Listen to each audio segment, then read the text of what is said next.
In conclusion, Mr. Potter has deliberately, scandalously broken the statute of secrecy as well as the underage wizardry laws. Such reckless behavior cannot be tolerated, and we need to send a strong message. So it is this court's decision that Mr. Potter's wand is to be snapped, and he will be expelled from Hogwarts immediately. Staring at the Minister of Magic in shock at what he was hearing, Harry wanted to protest but found himself unable to even speak. He had used his Patronus to protect himself and his cousin from Dementors, but it seemed nobody believed him. They didn't even ask him anything but yes or no questions, pointedly keeping him from saying anything but what they wanted. The Auror, stepping up to present his wand to the minister, smirked coldly, while Fudge grinned gleefully. The audience leaned ahead to see the snapping of such a famous wand. It was entirely silent other than the sound of breaking wood, as Fudge bent the wand till it reached a breaking point and snapped into two. He didn't stop there, but snapped each individual part into two more pieces before handing the pieces back to the Auror, who promptly vanished the remains. Justice has been served here today. Mr. Potter, this court has the authority to have your memories of the wizarding world obliterated and place you back amongst the muggles to protect the statute of secrecy. However, we are lenient and are willing to grant you the status of a squib in our society. Harry stood still in shock, but feeling a poke from the Auror, he quietly nodded, lowering his head before hearing the crowd starting to leave. As the chair's bindings released him, the Auror's hand pressed firmly on his shoulder, and he began to guide Harry out of the courtroom 10. He wasn't sure what to think about it. First he was told he was late, and then they just threw him to the wolves. Dumbledore wasn't there, nobody was there for him. Trembling within, Harry felt all the built-up anger, sorrow and frustration bubbling at a boiling point. They had called him a delusional, glory-seeking liar all summer, claiming his warnings of Voldemort's return were just attempts to acquire even more attention. His friends had not written to him, and Dumbledore hadn't protected him. Nobody cared. The Aurors just came to arrest him at the scene of the underage magic he had performed in self-defense, and threw him to the courtroom already late. As Harry was led outside, Dumbledore and his companions arrived to the courtroom 10 to find the room entirely empty. As the headmaster paused and looked around, a chill of foreboding went down his spine as he turned to regard Remus Lupin and Arthur Weasley, who had followed him into the room. Speaking seriously, "This is bad. We have to find Harry soon and try and get this travesty of justice reversed. I will look around in the Diagon Alley." Remus was moving to the door already, and Arthur nodded his head while looking around concerned. "I will let Molly know and get the boys to help look for Harry." "Professor, could he have been sent back to the Dursleys?" "Alas, I do not know, but I will find out soon. Please contact me as soon as you find out where Harry has gone." Dumbledore nodded while watching Arthur leaving, looking over at the empty seats and the interrogation chair. The old wizard shook his head sadly. "Cornelius Fudge, I hope you have not doomed us all already." After being escorted out to the Diagon Alley, Harry wasn't sure where to go at first, but looking around, the answer came to him soon enough. Gringotts. If they could take his wand away, they could soon try and take his money away as well. Fudge may have tried to gain some sympathy as being merciful by not throwing him back among the muggles, treating the boy who lived with at least some courtesy. Despite snapping his wand, but a few backroom deals, and they might decide it was safer to get rid of him more permanently. So he had made his way to imposing structure and walked in quietly to a teller who appeared to be free at the time. Looking up from the scroll that he was writing into, the goblin narrowed his gaze at Harry for a moment. Swallowing quietly, Harry hesitated to speak, especially as he remembered he had never gotten his vault key back from Molly when she last insisted on doing his shopping for him. Looking at the teller a bit uncertainly, he saw the goblin writing something on the scroll and waited quietly and patiently for a moment, while trying to decide on how to approach the matter. "Mr. Potter, what can I do for you?" The goblin finally raised his gaze to look at her, setting the quill down into a small cup next to the ink pot. "Well, sir, I was hoping to withdraw some gold from my vault, and I had a few questions about moving it out of the country." He hesitated while looking at the goblin seriously, waiting. He was hesitant to admit his plans like this, but he had to get away from it all. He was no longer a wizard. His godfather was dead, and his friends had all abandoned him. "Key, please," the goblin said while holding his hand out, watching as Harry swallowed nervously. "Well, sir, I borrowed my key to Mrs. Weasley so she could do my school shopping for me last year, and I never got it back. Can I get a new key by any means?" The goblin stared at him stunned, before hopping off his chair and waving for him to follow along. Moving along a bit hesitantly, Harry made his way through the hallways, being led through the tunnels, till they reached a large door with the sign on it reading, "Senior Manager Goldtooth."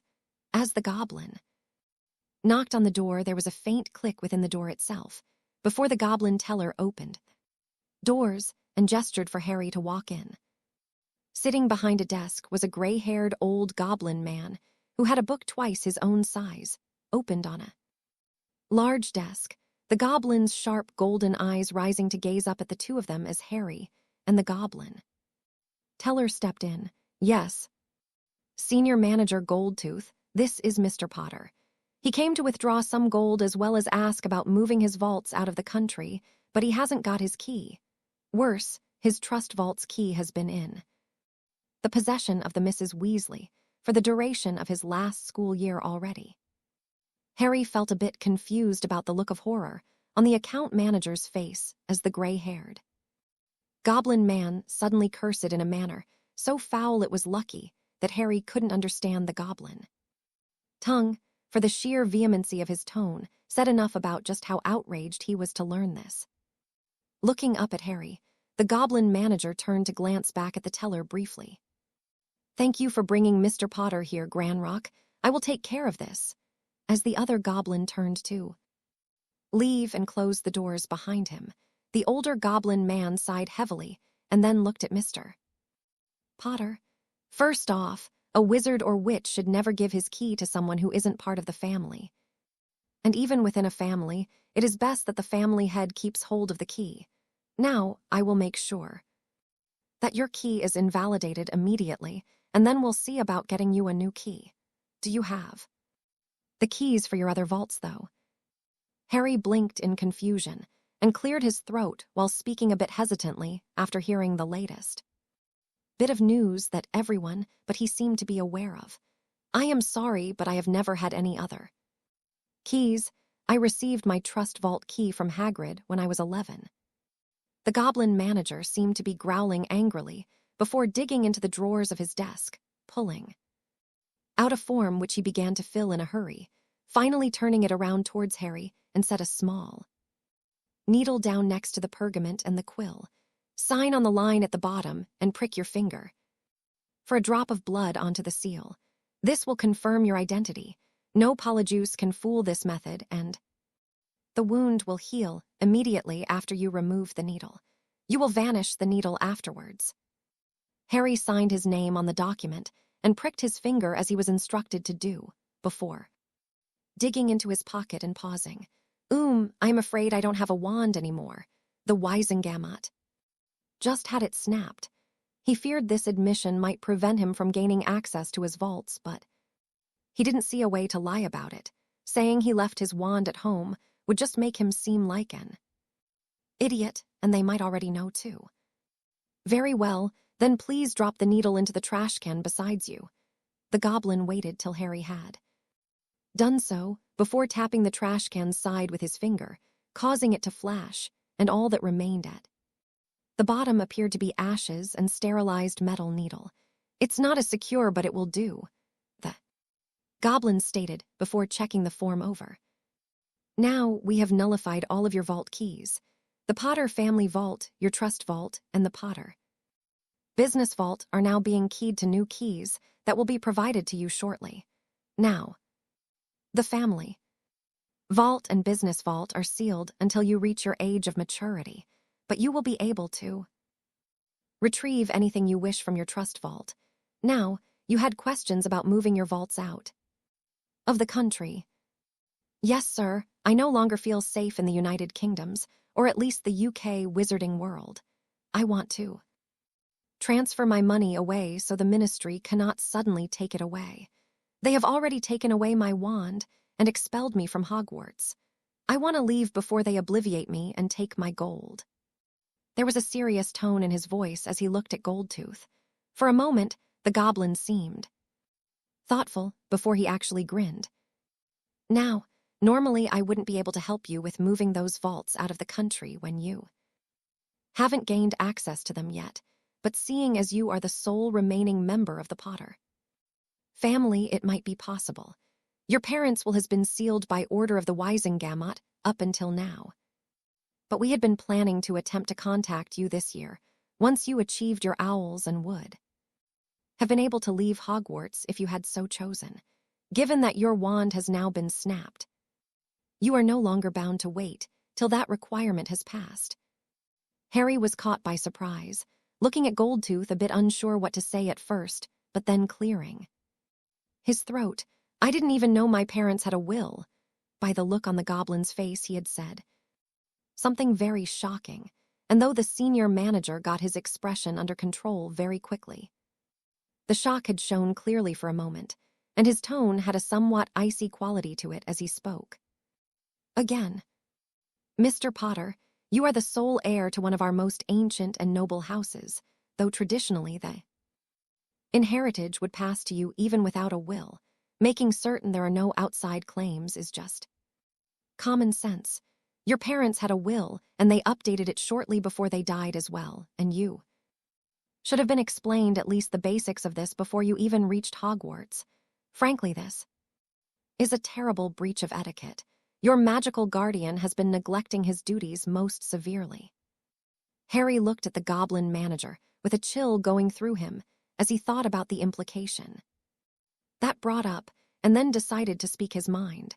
He had a small feeling he knew where this was going, given how everything else seemed to fall apart as well already.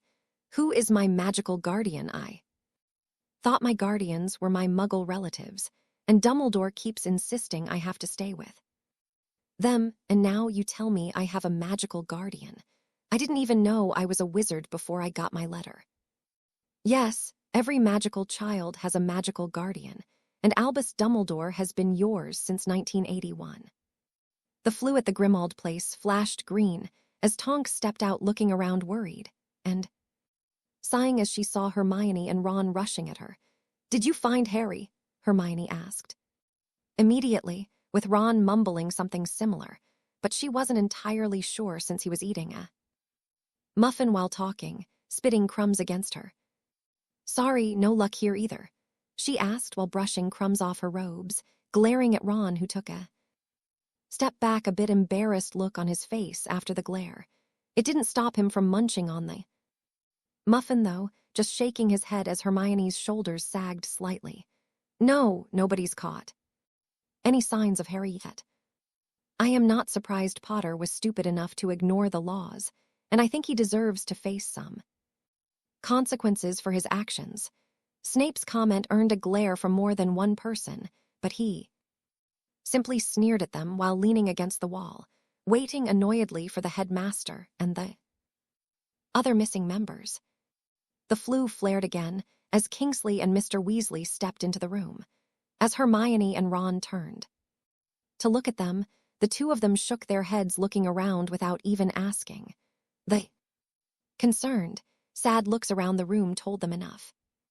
Walking into the room with the star-patterned robe twinkling as his eyes did, Dumbledore nodded his head to the gathered crowd, smiling slightly despite how tired the last hour had left him. I have some good news. Though we haven't been able to talk to Mr. Potter yet, Remus was able to follow his scent to Gringotts, and is there waiting for him to leave so we can bring him here safely. There was a look of relief on both Hermione's and Tonk's face, but Snape sneered annoyedly as he shook his head at the news. The spoiled little boy has gone to cry to the goblins after Wizengamot slapped some sense into him. I wouldn't be surprised if that arrogant little prince was planning to get his gold out of his vault and do a runner now that people have wised up on the fact he is a pathetic faker. Now, Severus. Dumbledore tried to ease the tension in the room before someone drew a wand on Snape. The man had an amazing way of infuriating people after all. I am sure Mr. Potter merely wants to raise a little spending money to get over this temporary setback. I have the utmost confidence I can overturn the verdict, and though the loss of Mr. Potter's wand is a severe setback, he can always get a new one. I am so glad the boy has been found. I was afraid a Death Eater might kidnap him after he left the court today. Molly admitted with obvious relief, smiling slightly before suddenly yelping as a pouch on her belt began smoking, and fell off the belt to puff out a cloud of noxious smoke, and pieces of broken metal crumbled in the remains of the pouch. Someone open a window. Ron coughed and gagged at the smell, while Hermione hurried over to open one of the windows, just as the painting of Mrs. Black began screeching in the hallway about the blood traitors and mudbloods. Arthur and Molly were coughing, caught up in the middle of the blast, while Severus cast a wary glance at Dumbledore's direction, noticing the frown on the old man's face as well. Well now, I will head out to keep Remus company while waiting for the dear boy. Please take care of preparing everything here so that when he comes you can offer your full support. I imagine this has been a dreadful day to the lad, and he needs every bit of support from his friends and family. Dumbledore smiled in a warm fashion before hurrying out again. That had to be Harry's vault key. Of course, if he wants to get gold from Gringotts, he needs his key. He must have asked for a new one. The boy must not have known asking for a new key causes the old one to be broken, but that also means he might be about to leave soon. I have to get him to Grimmauld fast, if we can find him. So can Voldemort. A few days at Grimmauld before we return him to the Dursleys should help ease his mood, while I start the fight to reverse Fudge's blunder. Flying over London, Hedwig was pissed off. First, the giraffe neck and walrus began to throw her boys things on the yard, and then when they pulled her cage open, they shook it like a chicken coop to toss her out of it and even tried to kick at her. The nerve of those people. They had even set those things on fire right on the spot, too angry to care about what their neighbors might say, at least first. The giraffe neck would somehow blame it all on Hedwig's Harry, though. Her Harry was in trouble. The little whale had come back deathly pale and cold, just the way she had seen those ghosts in rags affect people before. Nobody really cared about the little whale, but his condition, along with her Harry being missing, and the way the giraffe neck and walrus had been screeching while throwing out Hedwig's boys' things on the curb, suggested that her Harry was in the middle of things again. The Long Whiskers dared to send her to the land of no bacon year after year and endanger her Harry. She was going to make sure the Long Whiskers would regret it, though she had decided to arrange her revenge on the Dursleys first. A few quick words to nearby avians had informed everyone of the new favorite target for the sport of bombardment in a few-mile radius, and after learning of what had taken place, they had all agreed. The Dursley car would not stay clean for even an hour's length that year, no matter how the fat walrus might rage. Flying over London, Hedwig let her senses guide her towards her boy. She was getting closer, but her senses told her she couldn't reach him right now. The boy was behind some heavy wards, and though Hedwig could fly there, she wouldn't get far without a letter to deliver. So she had decided to wait and see when Harry would be out in the open for her to return to her boy. Of course, once she spotted the unmistakable figure of Long Whiskers appearing on the wizard's alley, she glided down towards him before correcting her flight path and sending her protest for forcing Harry and her into the land of no bacon again through the air, right on the course. the splat and falling. Hat showed her she had hit her garget, leading to a victory hoot before she continued her glide over the rooftops and out of sight. Now that you have your keys, you should keep them on your person. While you cannot access your family vault or business vault yet, those keys belong to you and nobody has any right to demand you to part with them. The chain they are on has a mild notice-me-not spell upon it, but it will only provide protection from casual inspection. Since it is keyed to you, the notice-me-not won't make it hard for you to find your keys, and it will not affect the tellers, though I would still recommend removing a key from the chain when you present it to the teller. Harry nodded his head gratefully while he slipped the keychain around his neck and dropped it under his shirt. The weight of the keys was oddly comforting. They were lighter than their size would have suggested, but he had accepted it as yet another peculiarity of magical objects without even asking any more. Hearing the answer, "It's magic," had been amusing at first but quickly turned into a lazy way to dodge the question. Your parents will be read 2 days from now. As the main beneficiary, you are required to attend, but the others listed in the will are expected there as well, and we need a bit of time to arrange for this meeting. In the meanwhile, you are a guest of the Goblin Nation, and we assure you that your status is untouchable here. Once the will has been opened and read, we can start the work on unsealing the other vaults. Harry bowed his head respectfully while considering all the shocks he had gone through that day. Finding out his parents had a will, having his wand snapped, being expelled. It was frightening how much things were already changing. The one good thing to come out of this mess so far was that he would not go back to the Dursleys. Until the will was read, he would stay with Gringotts, and as he was no longer expected to graduate from Hogwarts, he was a free man to pursue whatever goals he set for himself in life. That came with the unsealing of his family and business vaults, which would let him transfer them out of the country to another branch of Gringotts.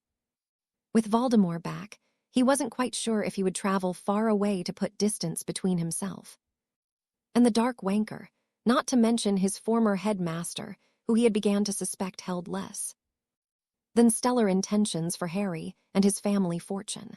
The fact the headmaster had repeatedly tried to access the family estate and business vault, only to be rebuffed by the goblins, made him trust the goblins far more than he trusted the old man now.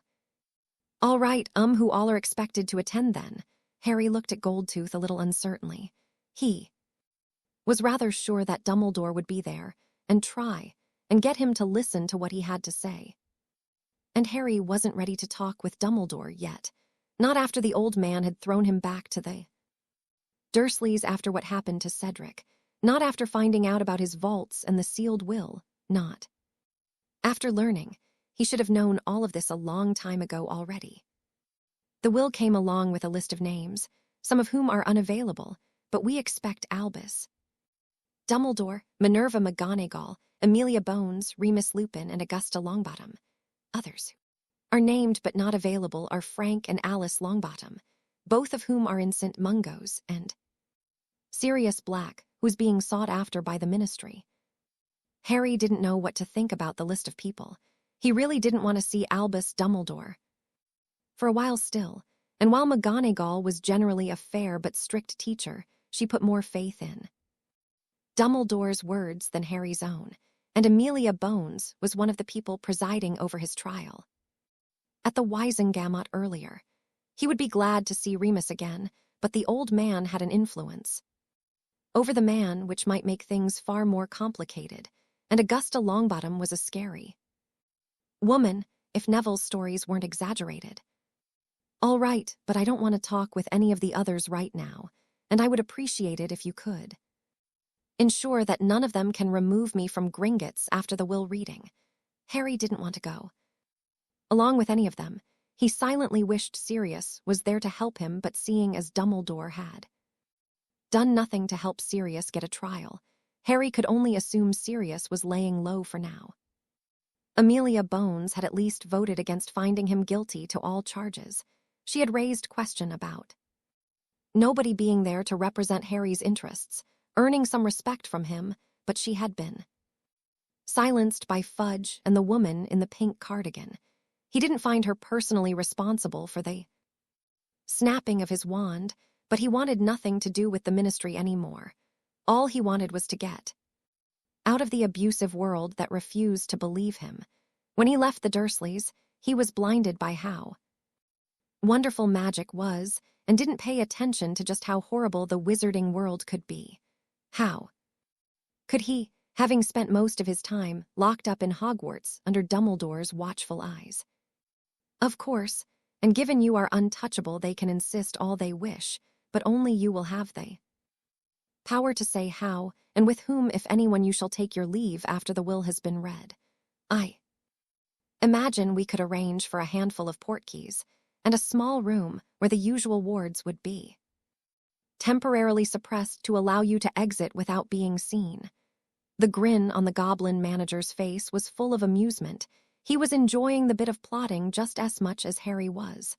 Obviously, they weren't happy with the way his will had remained in stasis for so long. His estate held in trust longer than they had anticipated. Boy Who Lost, by Rita Skeeter. Harry James Potter, formerly known as Boy Who Lived, was tried before the Wizengamot today on the charges of recklessly endangering the statute of secrecy, as well as blatantly breaking the law by committing underage magic in front of Muggle witnesses. The ministry personnel responding to the scene was quick to act, detaining the boy for questioning and trial.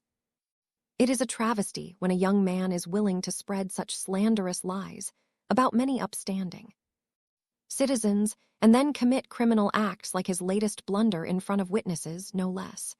The boy's claim of having defended himself and his cousin from Dementors was quickly discounted as yet another lie, as the boy was using the fact only Muggles and him were there to witness the spellcasting, clearly hopping that such a juvenile lie would explain why he thought he had the right to use a highly visible spell in a Muggle neighborhood.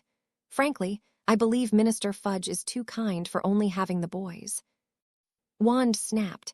I would have insisted on having his magic bound as well, Madame Umbridge was willing to explain. Has our gloryhound Prince of Gryffindor decided that winning the Triwizard Championship wasn't enough? Has he decided that murdering a classmate and then blamming it away on alleged return of you-know-who wasn't getting him enough attention? Has this been yet another temper tantrum by dangerous, greedy child who doesn't understand the serious consequences of his acts?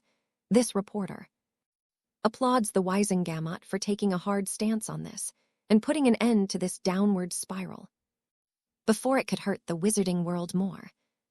Since Harry Potter was expelled and his wand snapped, this reporter would have assumed he would also be obliviated and have his magic bound, but in memory of his part in the downfall of you-know-who, he was allowed to remain in our society, though being considered nothing more than a squib. How did our boy hero turn out so wrong? I would ask that the readers see what company he kept. A senile old headmaster, trying to do 3 highly stressful jobs at once and known to already being eccentric, if not even insane, and a shameless gold digger as witnessed by her acts of trying to ensnare both the Boy Who Lived and the teen heartbeat Victor Crumb, a former classmate of Harry Potter by the name Hermione Granger. Our hero's greed for fame and desire for attention has finally done what you-know-who could not. It has ruined Harry Potter, and his parents must be terrible ashamed of the boy when he eventually joins them in death. The newly squibbed hero was not around to comment. Molly Weasley stared at the Daily Prophet in shock and trembled while reading through the paper. The ministry had been bashing Harry Potter all summer, and now they had dragged the boy through the mud to a point where they had actually been able to commit such a horrible act on a child. She was outraged on how they commented about the headmaster, but learning about Hermione made her huff. She would have to remind that girl how a proper lady behaves. This was most unbecoming of news. Juggling two boys like that was highly immoral, and besides her own son, Ron, was sweet on the girl. After the Tri-Wizard tournament, and having her chasing other men would not do. Thank Merlin she had got her hands on the paper first. Sirius was still sulking in his room that they hadn't allowed him to head out to find Harry, and Dumbledore felt it was best to let Sirius deal with this on his own terms. The Order might operate out of Grimmauld Place, but Sirius himself was not in any shape to be roaming about, and the last thing Harry needed was for his godfather to get caught too. Nobody had seen Harry since he had been tried and went to visit Gringotts yesterday, and Remus had sworn he had not seen Harry exit, but the goblins insisted they did not have any underage wizards visiting the vaults or the manager's office anymore. Somehow the boy had slipped away. The thought of the poor boy alone, without even a wand to defend himself with, was scary enough, but having lost Harry's key that had really given Molly a scare too. She had intended to get Harry his books to study and practice the theory at least, while the headmaster would have worked on getting the sentence overturned. 2 days had passed since the trial, and Dumbledore was finding his former allies reluctant to lend a hand to aid him. The claim that Voldemort was back had made many of them question his sanity, and seeing what happened to the Potter boy didn't inspire any of them to trust the old man. Despite his best efforts, Dumbledore wasn't able to gather much support to the idea of overturning the verdict at that trial. Walking towards the Gringotts, he felt another headache coming. The letter had invited not only him, but Minerva as well, and he knew there would be others. He would have to be quick and put a stop to the will reading. If the Potter will was unsealed, it could spell a disaster to his efforts. There was a very good reason he had used his influence to get that will sealed, and he did not want to see it read. The only good thing about the mess was that as the primary beneficiary, Harry would have to attend. As he walked into the bank, he found to his disappointment he had been right about his earlier guess. Madame Bones was already present and discussing things cordially with Madame Longbottom, both of them powerful women that didn't appreciate his wisdom, and with Minerva standing behind him. Albus was not happy with the crowd present. Seeing Remus and the large black hound besides him not too far away had Dumbledore's earlier headache begin to grow into a migraine. This was not good. Amelia Bones in the same room with an illegal animagus that was also an escaped convict was a recipe for disaster, and Sirius Black was a prankster that couldn't keep his mouth shut even when doing so would have been in his best interests. Remus must have told him. There was no way the goblins could contact him, but if Remus was mentioned, then Sirius probably was as well. Ah, Amelia, Augusta, what a pleasant surprise to see the two of you. I am also glad to see you are doing well, Mr. Lupin, but are you sure it's wise to bring a pet to this meeting? Albus hoped that Remus would catch the hint at his disapproving look, a brief, disappointed look cast at Sirius' direction as well. The glare he got in return didn't ease his mind. Sirius was here for Harry and not for him. Albus. Dumbledore had a feeling the day was not going to turn out well. Albus, Padfoot would have gone crazy and made a mess back home if I didn't take him along. And the goblins have already given a permission for him. They know that he won't attack anyone unless they try and attack him first. Remus' gaze had a little bit of a guilty look in it, but he stood firm about the decision, and arguing about it before Amelia and Augusta would have looked bad. Very well, we'll talk about it later. Now, Amelia, Augusta, I am glad to see you could free some time from your busy schedule, but I am afraid the goblins have been a little hasty. As Mr. Potter's magical guardian and again, as the chief warlock of the Wizengamot, I am going to have to insist the will remains sealed for a few more years. I am sure Harry would agree with me that the last thing he needs is added responsibilities on top of everything that has already taken place. I am afraid you are mistaken. A voice rose from a nearby goblin walking up closer to them, and casting a look at the people that had gathered there in the bank to wait for a guide to the proper room. Though you may have held the title before, it has come to our attention you have been a neglectful guardian. Mr. Potter was not aware of his heritage, nor of the power his family held in Wizengamot, or the family fortunes sealed in the vaults. He has not been taught any of the expected skills for a proper heir, and that reflects rather poorly upon you, as Mr. Potter was tried in front of the whole Wizengamot. The wizarding world has declared him an adult in the eyes of law, before laying down the punishment of declaring him a squib. Thus he no longer requires or wants a magical guardian.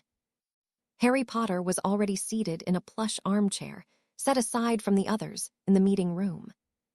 When the rest of the group finally arrived to the room, he refused to look into their direction beyond a brief glance, not trusting Dumbledore's twinkling eyes after the things he had learned recently. He wasn't quite sure, but the way that Dumbledore always seemed to know what was on a person's mind had caused some wary comments from the goblins before, enough for him to be entirely unwilling to meet that man's gaze. "Ah, Harry, you gave us quite a scare by vanishing that way. Now I need you to understand." Albus had barely started talking when a goblin warrior stepped ahead, pointing a spear at his neck, and stepping in between the old wizard and the client who had requested protection. The old man's eyes widened as he took a step back at the threatening gesture, but when the goblin didn't pursue it any further, he frowned. "Harry," he tried again, only to be interrupted by a cold tone of voice from the boy in reply. "That is Mr. Potter to you, sir. We are not on friendly terms. Sit down and let the proceedings start." This worried Dumbledore. The boy should respect him and be relieved to see him. A little teenage stubbornness was not unexpected, but the way he was brushed off was worrying. Perhaps he'd have to put a tighter leash on the boy, just in case. He couldn't let the boy go dark from being bitter after all.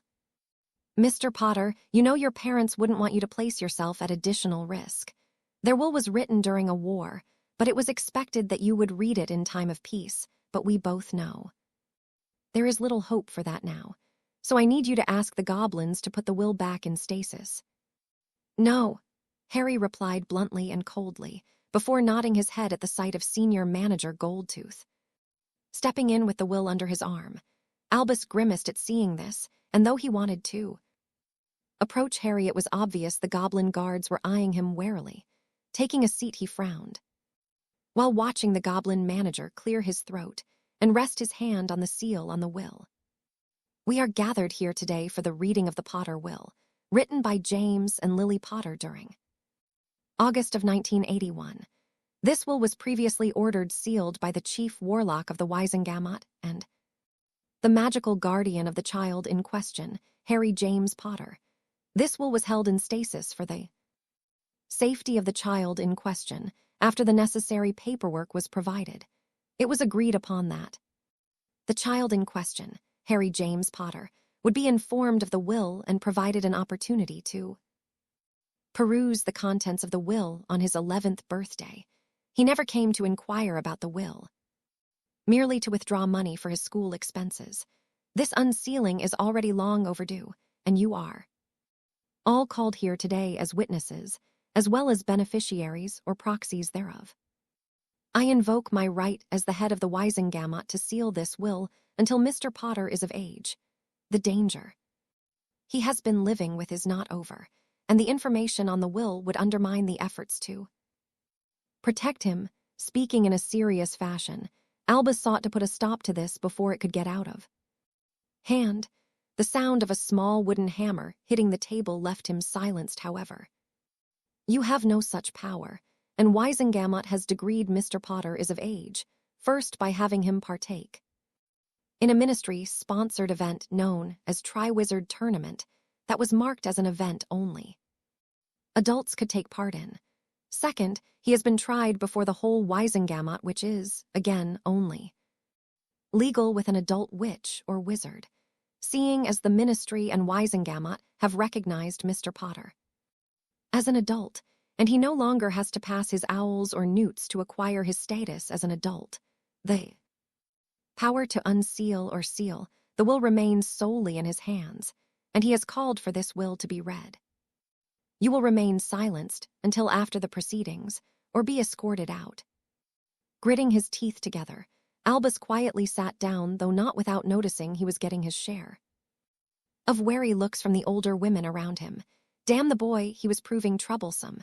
Albus couldn't let the will be read, but at the same time, he couldn't see a way to block it without incinerating the scroll, and that would be foolish. The goblins would remove his head if he tried. That didn't stop him from wanting to do so, though. This is the last will and testament of James and Lily Potter, done in sound state of body and mind. This will invalidates any prior wills, and was written in the event neither of us were to survive in this war. Harry, your mom and I love you very much and wish we could have stayed with you.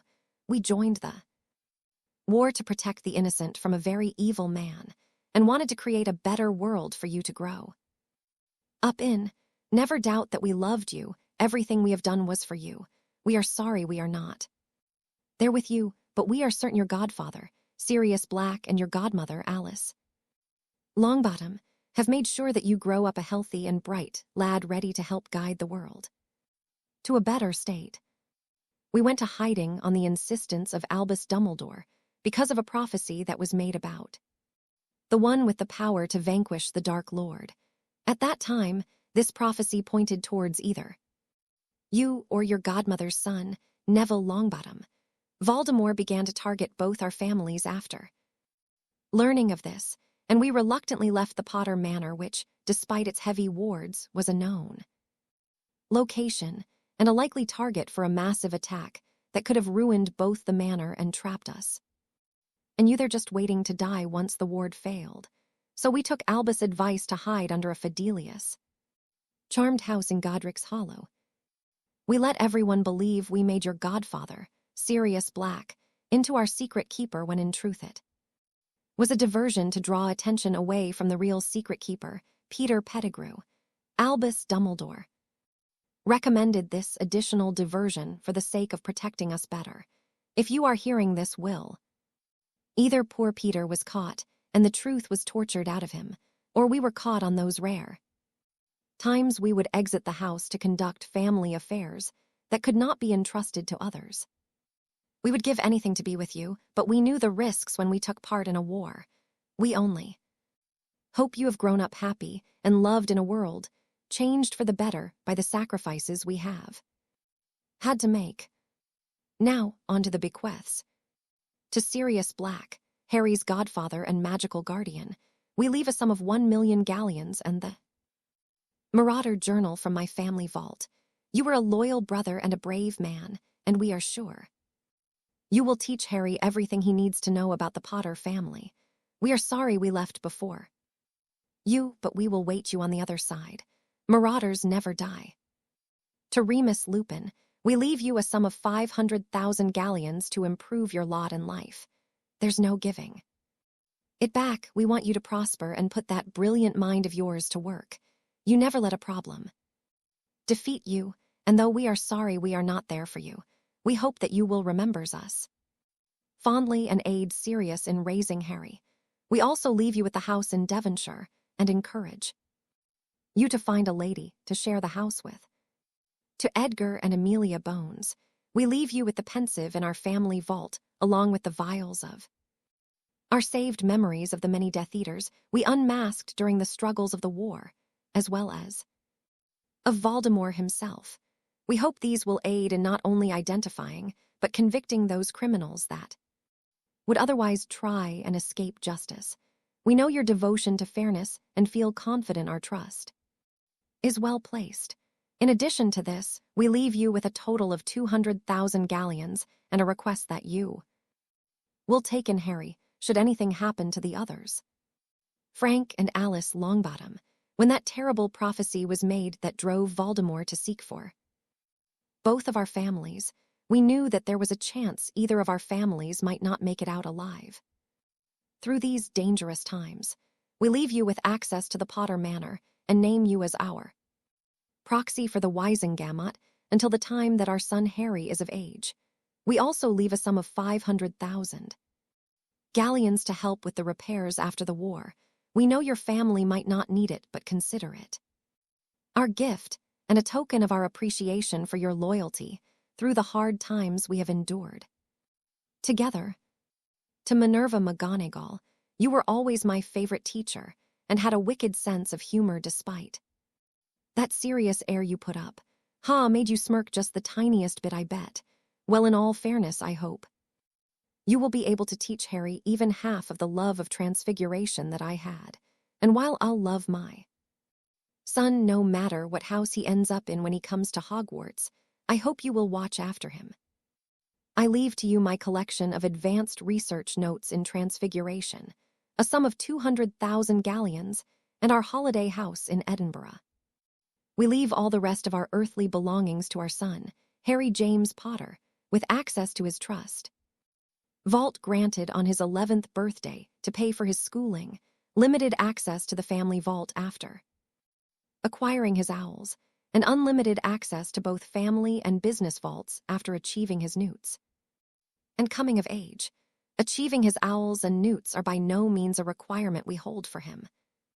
Receiving his inheritance, but we expect you to study hard and learn all you can. Make us proud, Harry. If Sirius Black has been killed in the war before the reading of this will, we leave Harry's placement to the next people on the list: Alice and Frank Longbottom, Remus Lupin, Edgar and Amelia Bones, Minerva McGonagall.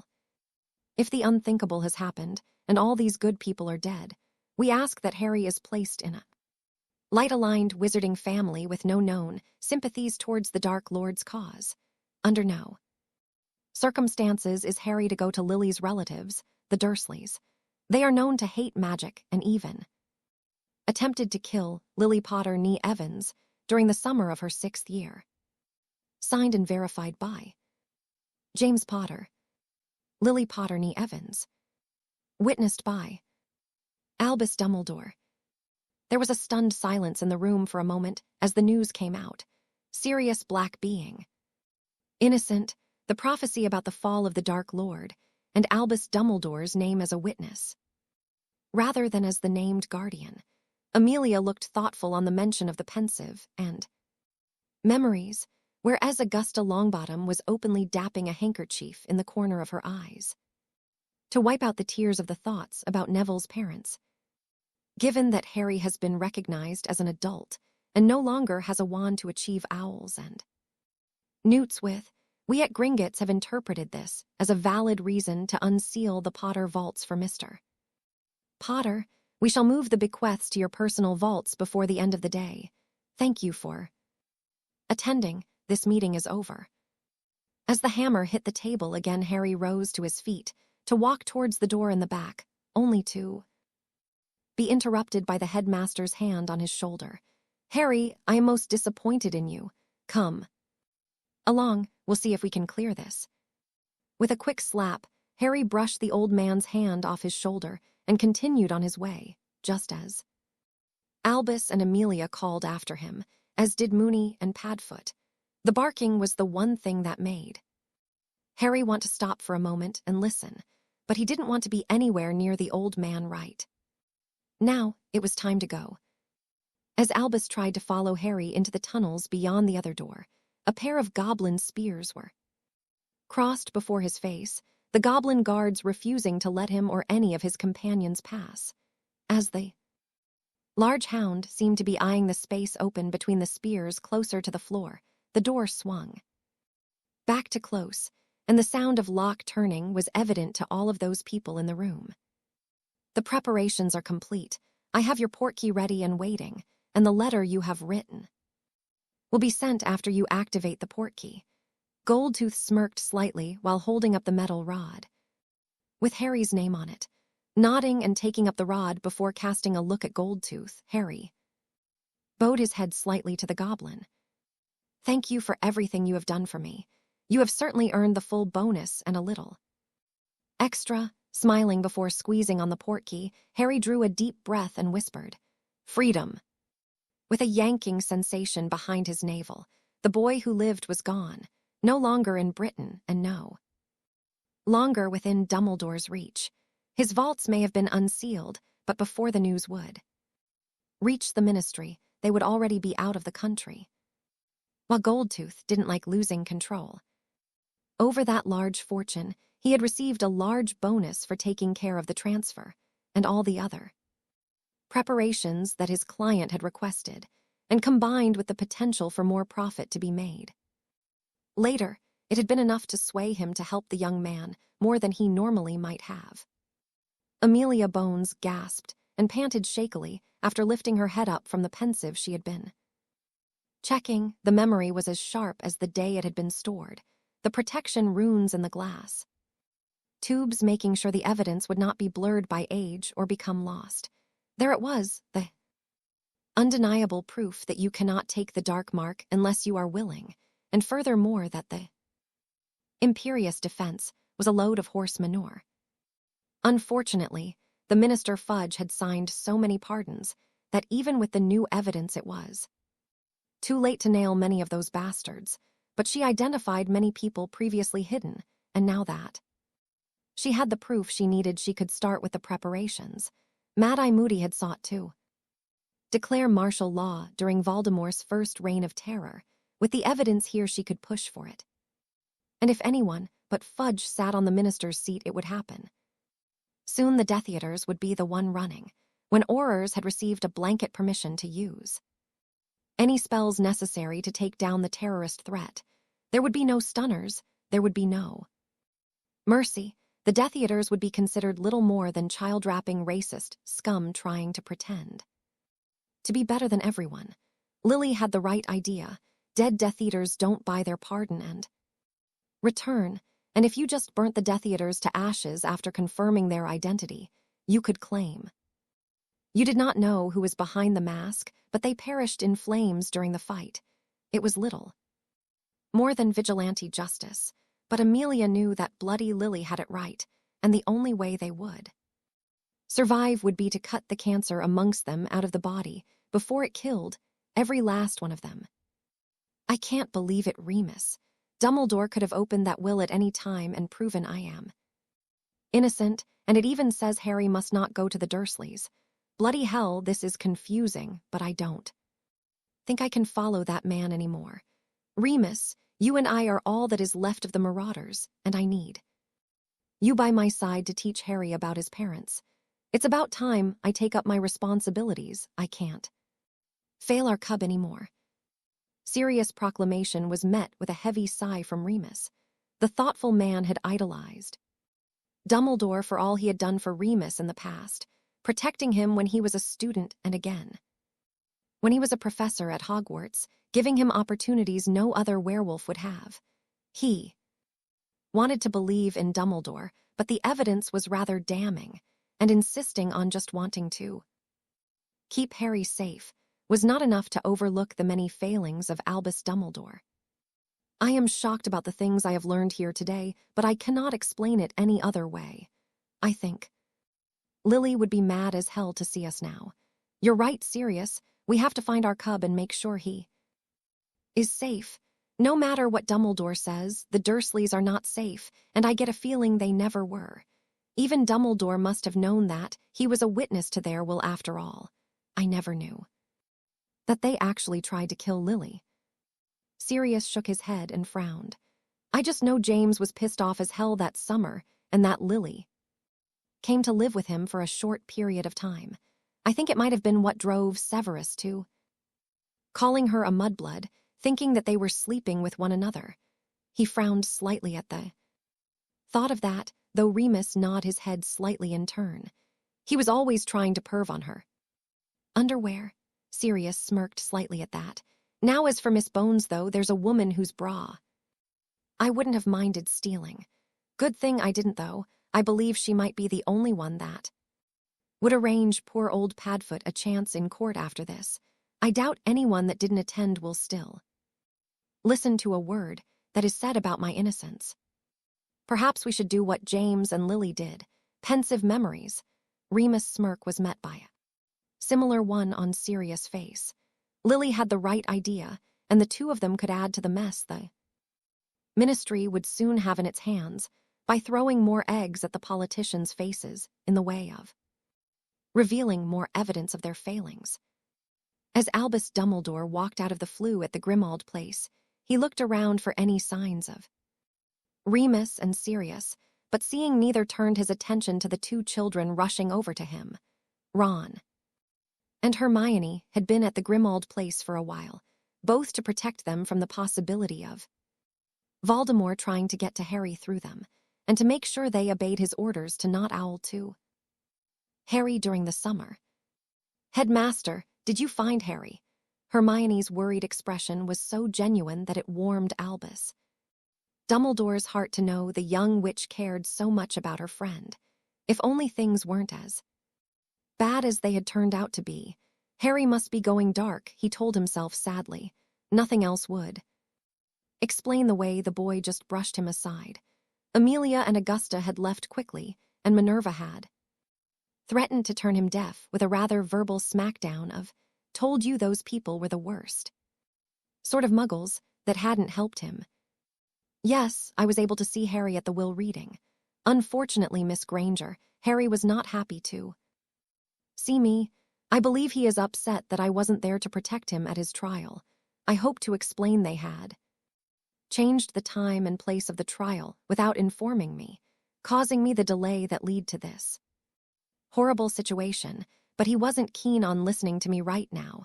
Perhaps he would sooner listen to your words of wisdom, as he has seemed to rely on your knowledge in the past when he hasn't known what he should do. I imagine sending him a letter now would be less risky than allowing him to isolate himself and brood would be." "So Harry's not coming here?" Ron asked, earning a silent sigh from the headmaster. Ron was a member of the Weasley family who were utterly loyal to him, but sometimes the boy's brain seemed to have trouble grasping even the simplest ideas. Albus didn't mind dealing with dumb people from time to time. They were perfect puppets to set up in the ministry after all, but sometimes people like Ron yanked on his nerve and gave him a headache. "No, Mr. Weasley, I'm afraid he walked out on me. I trust Remus and Sirius are looking for him right now and hope we shall hear more about him soon."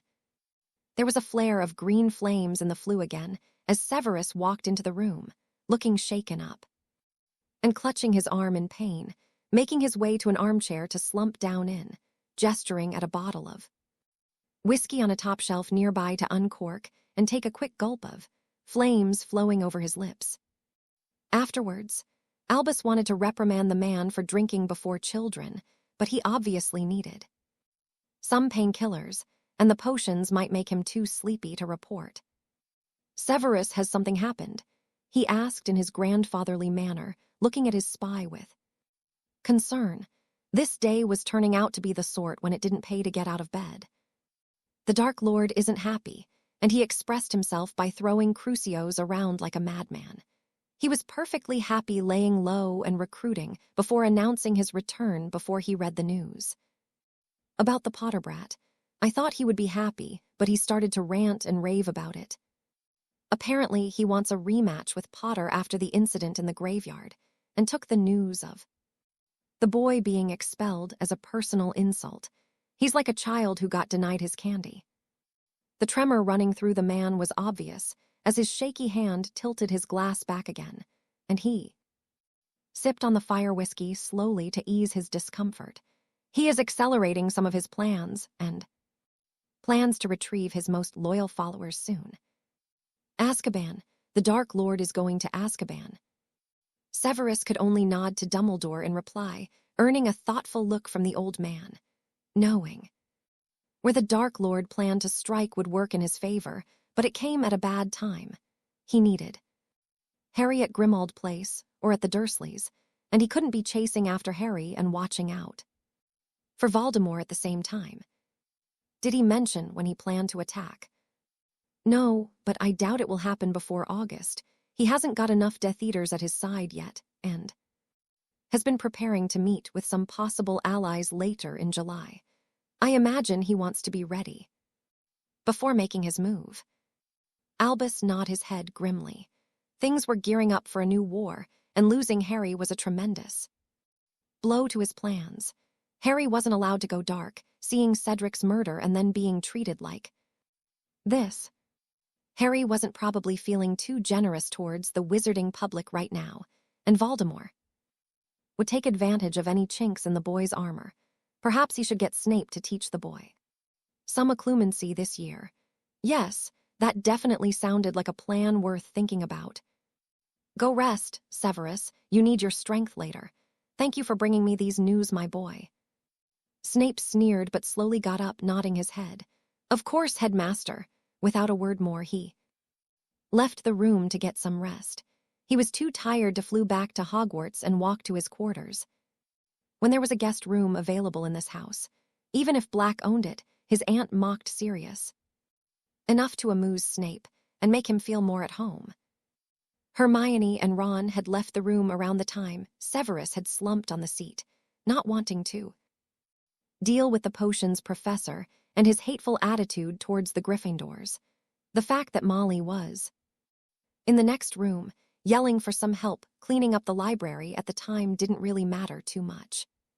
She had removed several dark or borderline dark tomes from the shelf and packed them up to be removed, only to find them back in the shelf a while later. Frustrated, she had even tried vanishing a few books only to find them protected by magic. Without anyone seeing, a silently cursing house elf mumbled about blood traitors and mudblood polluting his mistress, home, and returning anything taken from the shelves to their rightful place, as well as making sure whenever the thief Fletcher visited he left with his pockets empty of the house. Black goods he kept trying to stuff them with. Creature wasn't going to allow these trespassers to do as they pleased with the house. The traitor son who ran away breaking the mistress. Hart might have opened the place to these riffraff, but Creature refused to cook for them, clean for them, or even tolerate them in the more sensitive rooms of the house, but he wasn't going to murder them in their sleep. Not yet. Stumbling ahead a few steps, Harry sighed briefly as he straightened his back. Try as he might, the magical transportation just seemed to disagree with him, throwing him a few steps at best, or tossing him on his backside at worst. He swore to himself he would find out how others did it so gracefully, but it could wait for now. Mr. Potter, welcome to Gringotts U.S. branch. The goblin that stood there waiting for him flashed a smirk on his face. Gringotts portkeys are for our employee use normally, but given your unique situation, we thought this was the best option for a landing point. Now, I believe you requested a full medical checkup, as well as a set of language charms for traveling purposes. Nodding his head slightly, Harry looked around a bit impressed with the large stone room, the crystallic window high above giving some light to the otherwise closed space, the stone platform he had landed on holding ritual circles upon it along with several cushioning charms. He liked the setup. It was a good arrival or departure area for portkeys. I am planning to stay in the house mentioned in the summary of my family properties. Do you have the full list of properties available now, though? Harry had seen but a glance of the property list, mostly to know where his family had already acquired homes. He was trying to figure out which ones Dumbledore might know about, and which would stand against a battering of attackers if he had to defend himself, even after walking out of the war. I have the list right here. The goblin passed him the list, and Harry began to look through it quietly. He still owned 2 properties in Britain, which were Godric's Hollow, destroyed, and Potter Manor, sealed wards. He had a chateau damaged in France and 2 houses in Germany, destroyed, heavily damaged, as well as a villa in Italy along the coast, lightly damaged, and the house in the United States, sealed wards. Unseal the house here in America, and please see if the properties in Germany could be sold at a reasonable price. I don't want Godric's Hollow. I only see it in my nightmares of that night, so tell the British ministry they can buy it or I will have it demolished, historical landmark or not. His expression was grim and determined, but the goblin only smirked at the way he put it. You are aware they'll offer you a far smaller price than the land is worth. Yes, but I don't really want to demolish the house, even if I am never going to visit it. My parents died there and it holds too much bad memories, but it seems important to the wizarding world so they can have it. I just want at least some compensation, though Gringotts can take 20% slice of the price, so I am sure you will squeeze them for every last galleon you can get.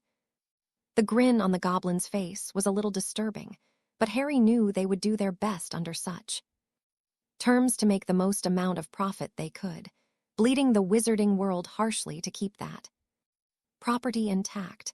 He was fine with that. After the way the wizarding world had treated him, he was ready to walk away from it. I need to visit the ministry here soon to seek political asylum and renounce my British citizenship. The goblin nodded his head slightly before gesturing for Harry to follow after him. We'll start with the medical checkup and then move to the charms and lastly to heading to the ministry. In a few hours, you will be an American citizen. Groaning slowly as he woke up laying on a hospital bed soon after, the weary wizard rubbed his aching head only to find a bandage pressing against the spot his scar was. The dull, throbbing pain in his body made him feel nausea, but at the same time he felt better than he had in a long time. He was nauseous, but at the same time his whole body felt stronger. Ah, you are awake. What do you remember? The goblin standing by his bedside looked at Harry. Concerned expression on his face, making the young wizard blink. I was laying down on the stone table with the goblin healers going through my body when one of them pointed at my scar, and my world exploded in pain. The goblin man drew a deep breath and sighed. Very well, Mr. Potter, there is no memory loss then. After you passed out, the healers alerted the director, and he wants to talk with you very soon. The healers have a strict potion regime you must follow to counter the effects malnutrition and abuse have left on your body and many half-healed wounds along the year. Frankly, Mr. Potter, they think you are remarkable person to even still be alive. Just the mention of both basilisk venom and phoenix tears in your blood makes them curse up a storm. Harry smiled a bit sheepishly as he thought about it, but the goblin man still had one more bomb to drop. The worst, however, is that they found a soul shard behind your scar that belongs to Voldemort. Those don't come off accidentally unless someone has created several of those vile things. One good thing about them is that if you allow us to extract the one you have, we can use it to strike against that Dark Lord. This made him pause. Harry thought about the situation and what he had heard from most people and warily decided to ask. I would be grateful for any help in extracting such a vile thing from me, but I wonder how it could have gone unnoticed for so long. And please don't take offense of this, but I thought that Gringotts is famous for staying neutral in wizarding wars. There was a short chuckle from the goblin who shook his head at this. Gringotts Britain doesn't want to choose between incompetent ministry and racist pureblood scum. Whichever side they fought for would turn on them afterwards. The ministry with edicts and taxation, the Dark Lord by spell and beast, to try and steal what wealth the vaults were protecting. Gringotts stays mostly neutral, but Dark Lords are bad for business. We are willing to extract his soul shard because we consider those an abomination, and if it helps deal a nasty hit against him, all the better. Amelia Bones was sorting through the incoming mail, quietly, when a package brought in by a post owl caught her attention. Most important part of it was the name marked on the tag as the sender was Sirius Black. She set the package down and warily cast a dozen different spells on it to test for different curses or nasty surprises, but when all of those tests proved negative, she moved to very carefully open the package, pointing it away from her. When nothing happened, she finally took a wary look inside and paused, seeing several vials with memories swirling around in them, marked down with dates before Sirius Black's imprisonment and others after it. There was also a second small rack of vials with vials marked with dates in a different handwriting, along with a small letter. Madame Bones. I was never questioned and never given a trial. I was merely thrown in Azkaban because Crouch wanted to close the Potter case as quickly as he could, and Dumbledore swore I was the Potter's secret keeper. Obviously, this was a lie. Peter Pettigrew was the secret keeper. James, Remus Lupin, and I were 3 of the 4 marauders, pranksters during our Hogwarts years, as well as having other secrets. The true traitor, Peter Pettigrew, was the 4th marauder before his betrayal. I have included several memories to prove this and offer an explanation what happened. You see, Remus Lupin is a werewolf. He was infected when he was but a child, but Dumbledore was willing to let him study at Hogwarts when the proper precautions were taken. James and I found out about his monthly disappearances and finally found out the secret. We didn't want to abandon our friend on those nights, so we sought a way to help him and then stumbled upon it almost by accident. Animagi. I am an unregistered animagus with the form of a grim. James' animagus form was that of a stag, and Peter was a rat. No, seriously, the rat traitor was a rat animagus.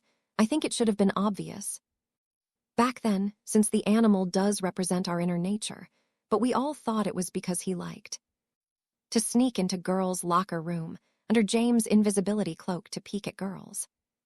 Anyhow, these vials contain the memories to prove my claim, and I was there to see you get the means to examine them and confirm their truthfulness.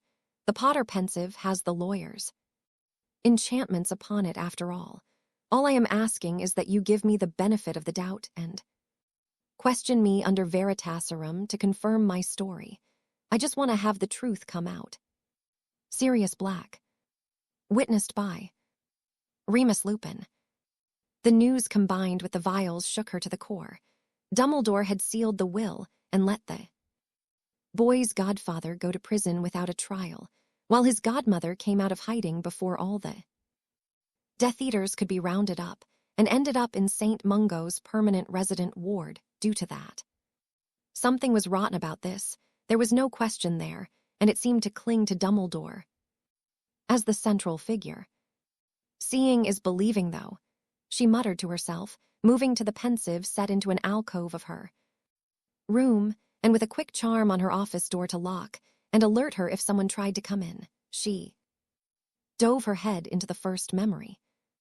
Rita Skeeter had slept in late, but her latest escapade on spying on the Holyhead Harpies on the rumor the whole team was sleeping with their manager had turned out a false lead, though she was sure she could use the few facts she did find to cast a serious doubt there, and the people's imagination would fill in the rest of the details. She congratulated herself for another good story idea when she made her way out and towards the leaky cauldron for a late breakfast. Pushing the door open, she noticed the conversations still the moment she came in, and every eye watching her warily.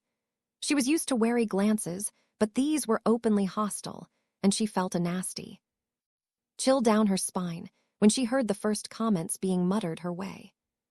Buzz off, go bug someone else, take your dung-beetle personality elsewhere.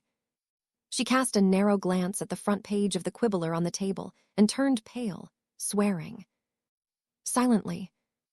Rita Skeeter, an illegal insect animagus.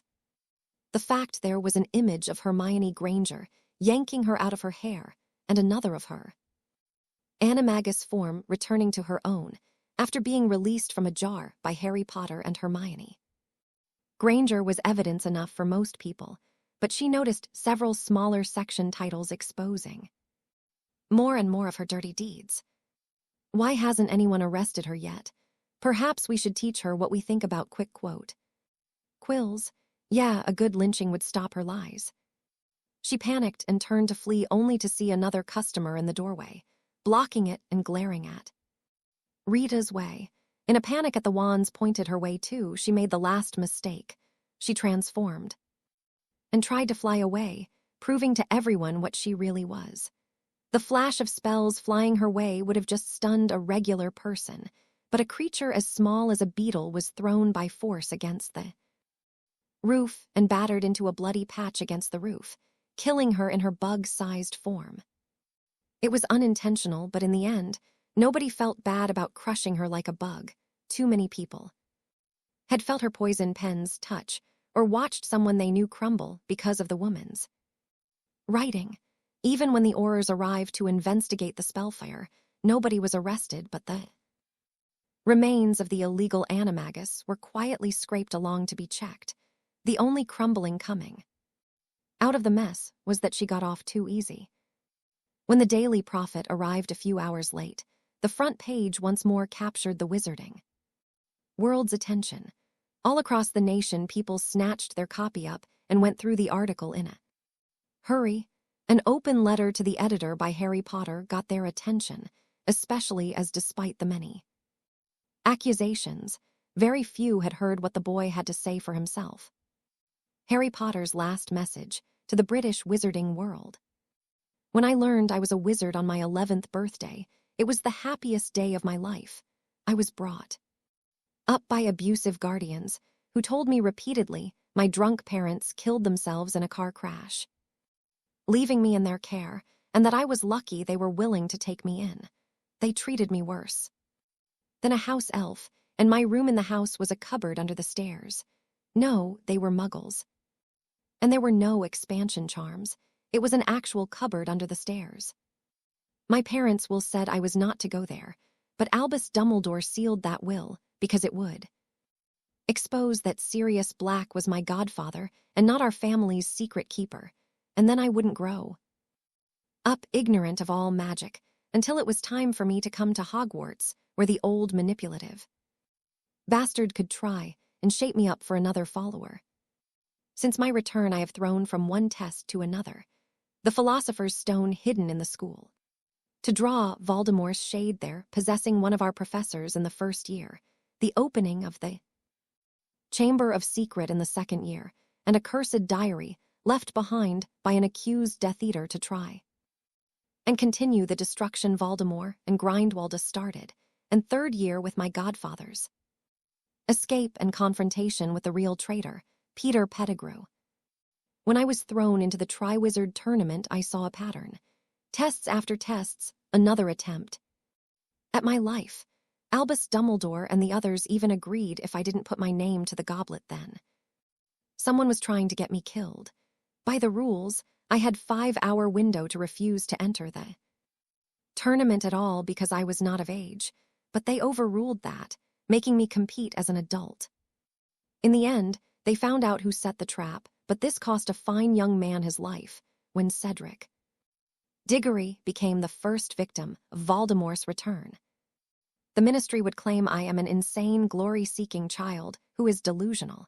Minister Fudge told me it can't be, he can't be back, when confronted with the facts, including a polyjuiced Death Eater, Barty Crouch Jr., who was kissed on the spot by a Dementor brought along by the minister, before the man could be even questioned. Denial and destroying evidence, I have to admit I was shocked that they would go to such extent to hide the truth. Some of you may doubt what I have to say. Some of you would want to think the same. To all of you, I ask you, can you afford to have any doubt? Has any investigation gone through to confirm what is known? Both myself and Cedric Diggory got portkeyed out of the third task to a graveyard where a horrible ritual took place, and a necromantic golem was created to house Voldemort's spirit. You may ask for evidence. Well, you shall have it. I have taken example from a remarkable woman, my mother, and gathered my memories into vials, along with an oath on my magic they are the truth. Nothing but the truth, and the whole truth. I plan to hand them over to the right authorities soon, who will not destroy them or modify them to try and hide the truth from you. As you are reading this, I am no longer in Britain. I renounce my British citizenship and leave now, while I still can. I have seen the way the ministry denies Voldemort has returned, and I have seen how they let innocent man rot in Azkaban for over a decade. I have seen the way they treat a wizard using magic in self-defense against Dementors, in front of a family member already authorized to know about magic, when they can twist that into a reason to try an underage wizard before the whole of Wizengamot. It is a sign that the corruption has spread too far to heal. If I am wrong, and this is all delusions, then there is nothing to worry about. And a little checking of facts would lay all those fears to rest quickly. If I am right, then the ministry is negligent and leaving. You all just waiting for the return of the Dark Lord, and for the horrors of the last war to start again. I'm just asking you, can you take the chance?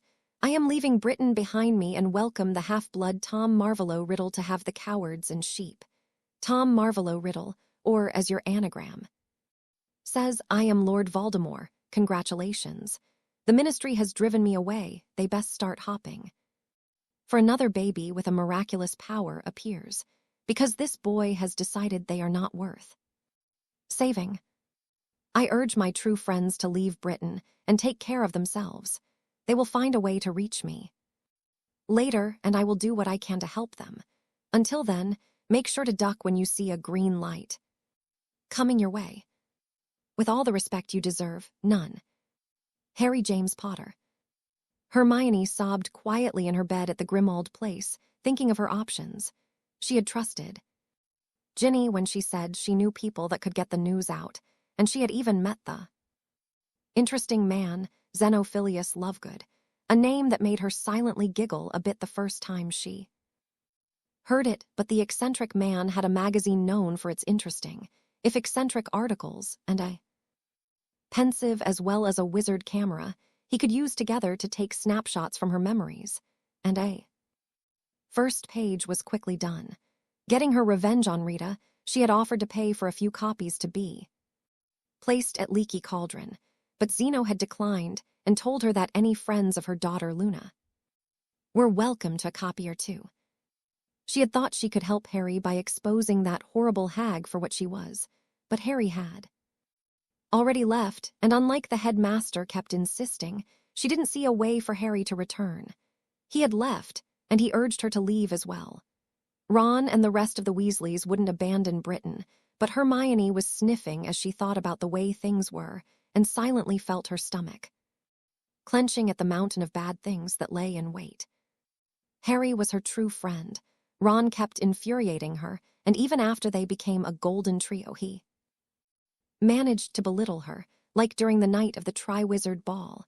She was glad Harry had seen her as a girl back then, but Ron's jealousy had ruined most of that night. Then there was the cruel pureblood Draco Malfoy, who she had enjoyed punching only to be horrified on later learning the kind of things that might have happened if he had sued her for that. Of course, he was reluctant to do so with Harry Potter there as a witness against his own behavior, but without Harry there, Malfoy might well try and take vengeance on her, and she wasn't sure if Hogwarts was safe for her anymore. There were no hints of where Harry had gone, but she knew she had to consider her options. She had to get home and see her parents. As shaken up as she was sure Mrs. Weasley would try and comfort her here and ask her to stay for the sake of her safety, but she would insist. She had to get to her parents and show them both the Quibbler and the Daily Prophet.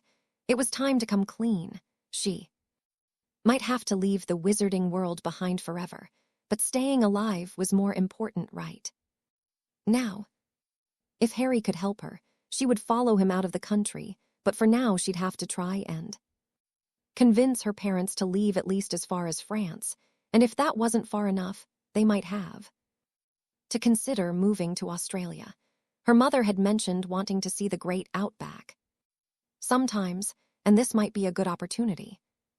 Slumping back into the large bed and feeling his head throbbing, Harry Potter was both feeling better than he had ever felt, and at the same time like he had just walked in front of a two-decker lorry.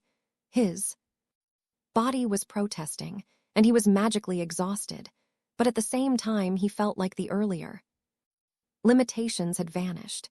His body had grown several inches taller. He still carried a bloody bandage on his head, but beneath it, the dark scar that had marked him before was finally gone, a faint white scar, slowly healing up.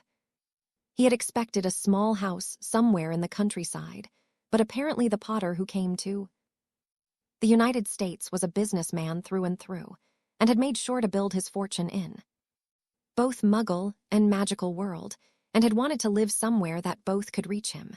The penthouse suite of a large steel and glass tower was an unexpected place to find a young wizard, but it suited him just fine right now.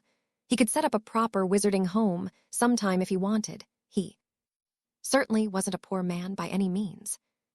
The family vault had held several artifacts worth checking out, but the one thing that Harry wanted to confirm first was the presence of portraits.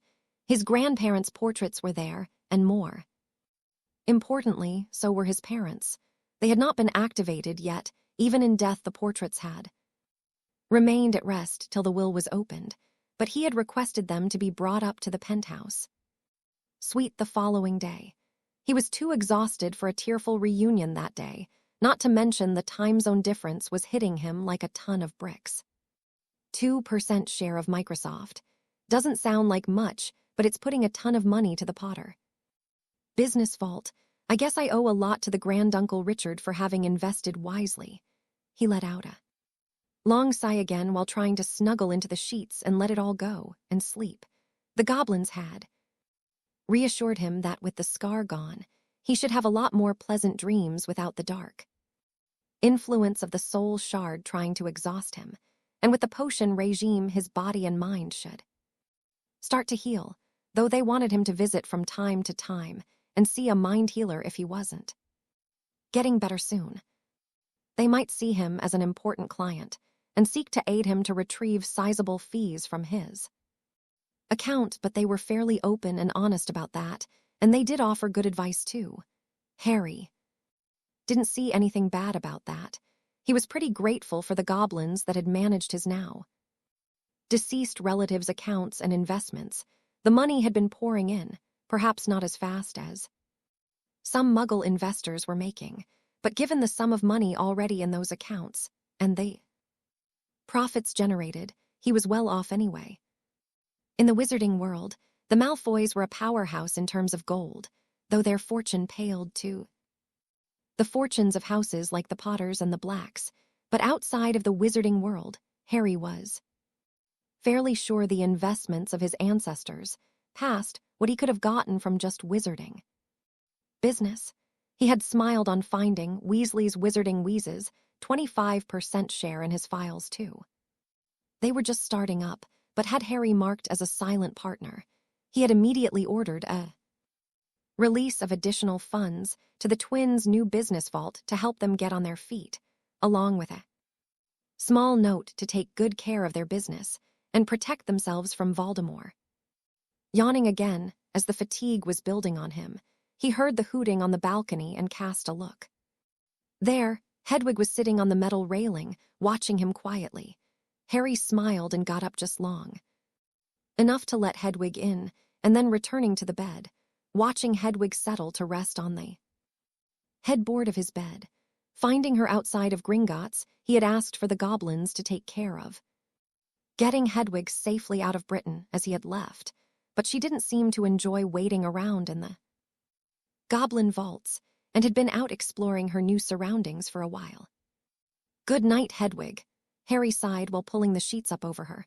The wise owl merely hooted her own good night to Harry and waited patiently till the boy's breathing became calm and level. Only then did she fly off to snatch a bit of bacon from the tray set down near her stand in the living room. The dish enchanted to always keep a bit of warm bacon on it, fresh and ready. At least, as long as there was some bacon to be had in the fridge.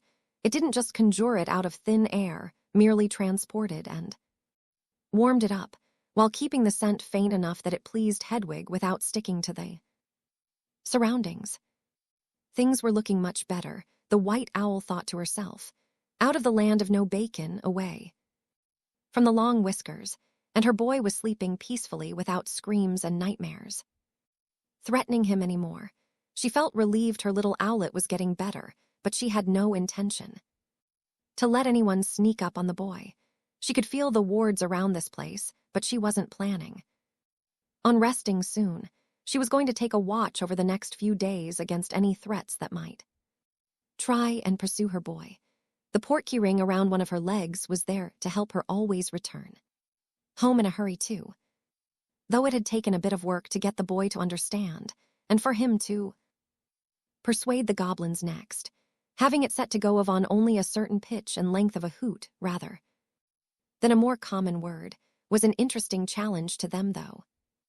Hedwig didn't mind the sensation too much, but it did leave her feathers ruffled, so she preferred to fly all the way back, even if using the portkey was faster and less exhausting. It was more dignified in her opinion. Still, things were looking up, and she was going to stand by her boy, the soft sounds of his sleep brought some peace to the owl's mind after the burst of activity earlier, but for now, all was fine. And she was looking forward to what might come next. Why, that little bastard, Crucio!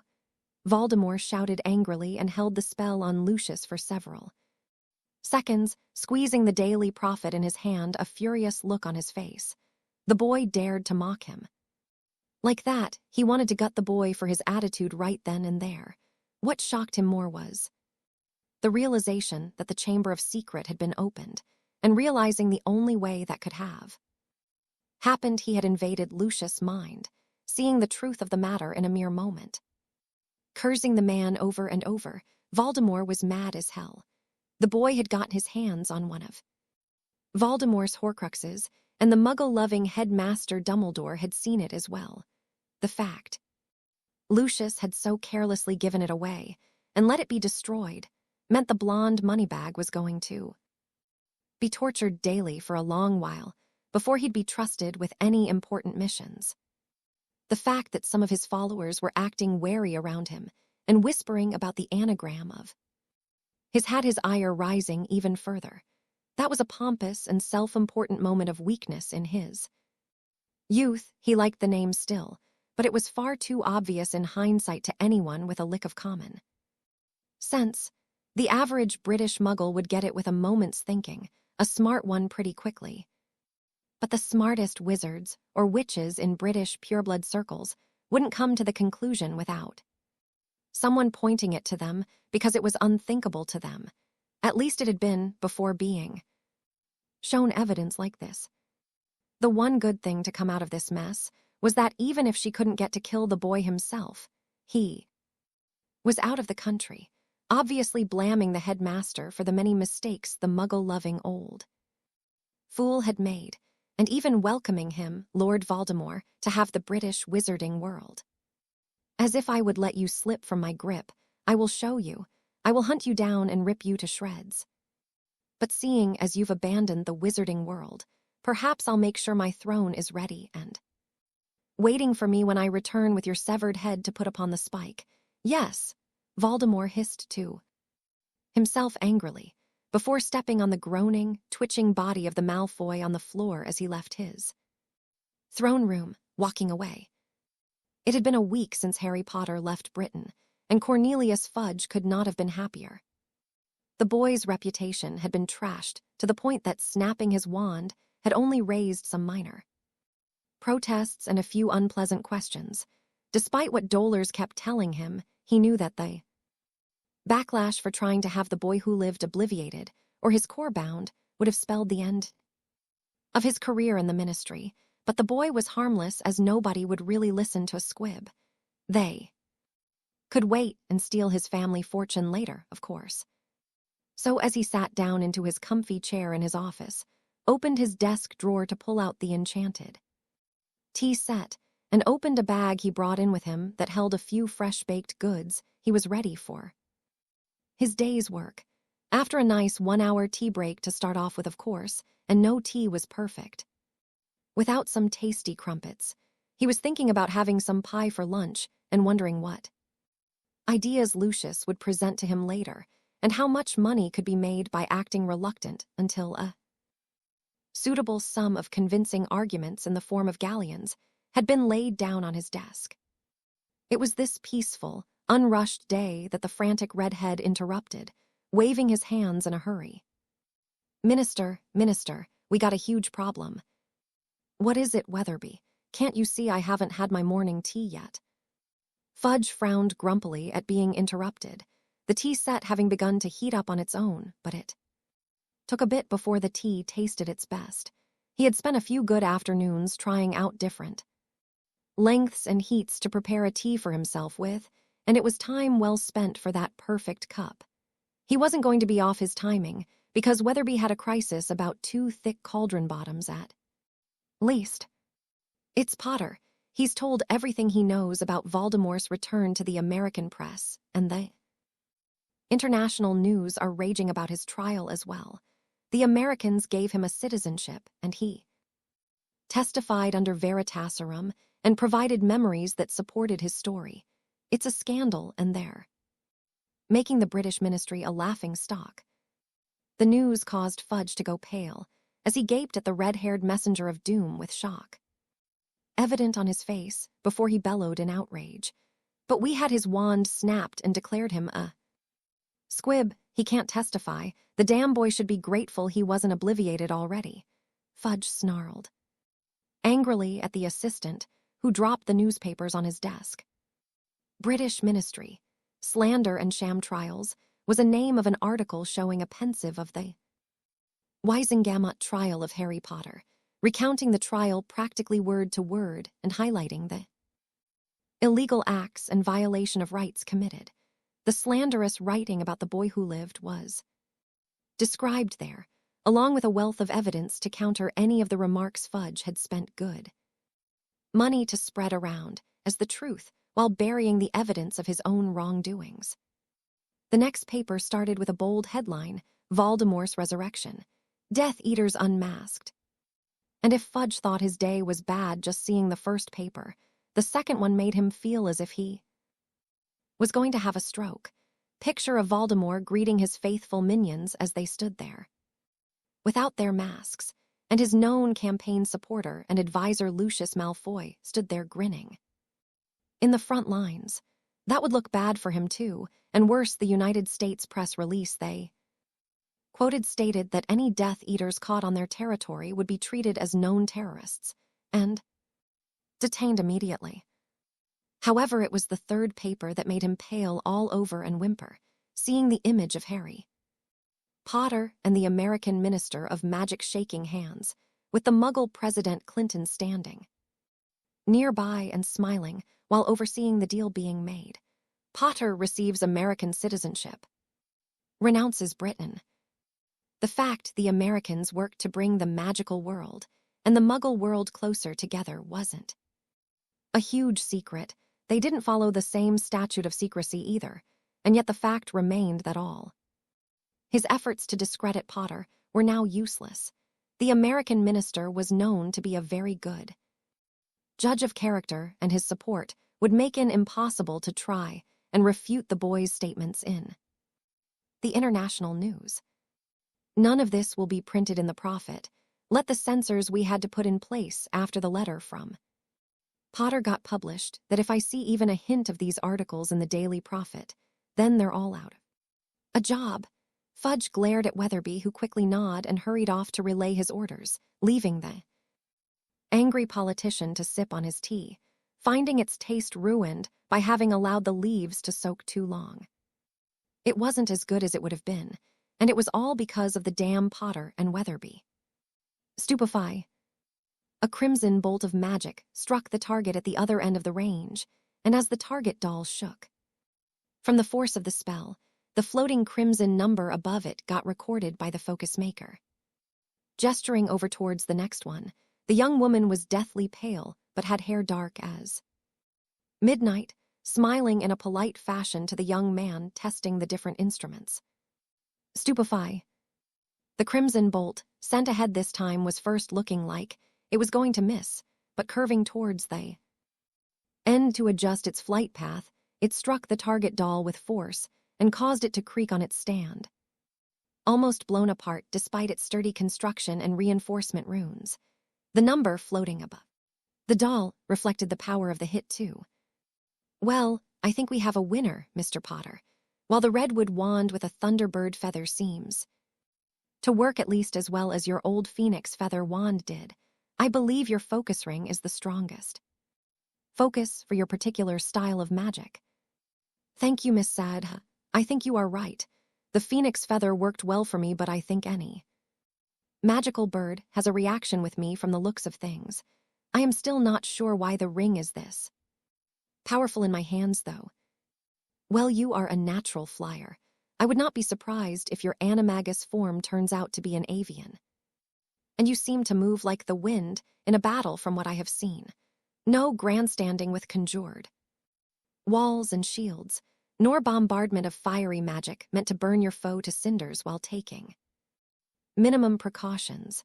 You do adapt quickly and use tactics that press on the smallest holes in your foe's defenses, though, so I imagine water and air are your elements, though air far more dominant than water. I don't know, my only experiences with a lot of water aren't pleasant ones.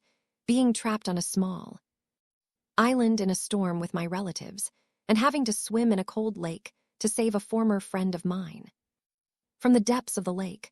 I am still upset they made Ron my captive for that, seeing him and Hermione. I naturally thought she would be the one I would miss the most. Perhaps so, Mr. Potter, but there is a bit of each element in each of us, and your fiery temper in certain situations would suggest you would get along with other fiery personalities. Yet you have a deep richness of those calm waters, a reservoir of maturity that has been cultivated by your experiences. You are not so prone to swinging moods and jealousy, unlike some overly fiery personalities from all you have shared. Nonetheless, we have found your element and we have found a focus. The ring will be keyed to you, and only you by a few drops of blood, and then you will walk out of here once more, armed with the means to do more than rudimentary magic. Thank you. My pleasure, Mr. Potter. Hermione read through the Gazette de Magique a second time after having gone through the day's articles, a measure of shock and uncertainty going through her mind. She was happy to read her friend was safe in the America, but at the same time, she felt she had lost something precious when she hadn't written to him before. Her attempts to write him from Grimmauld Place after Dumbledore gave his permission had returned unopened, with the post owls looking apologetic. She had convinced her parents to leave Britain behind for a vacation in France to start off with, and was now considering her options. Her parents hadn't been pleased when she finally came clean of all the dangers she had gone through in the wizarding world, but hearing her speak about Harry had won her mother on her side. They had agreed to consider leaving England completely, but they wouldn't make the final decision until their vacation was over. She had hoped to hear from Harry again, but she had partially expected he would seek her out or owl her rather than reading it in the newspaper. Harry didn't like his fame from what she had seen, but perhaps this was just important enough for him to stand up and confront his bullies. He was letting the world know and react to the presence of Voldemort, allowing the adults to deal with the matter. It was better than throwing Harry at the problem time and a time again and hoping he would keep winning, rather than being crushed by the impossible odds. Looks like your friend has made quite a lot of headlines. Emma Granger smirked faintly on seeing Hermione's embarrassed expression on having been caught staring at the picture of Harry so intently. After reading the article, she couldn't help it. She missed him. She didn't know if Hogwarts was worth all the trouble in it without Harry by her side.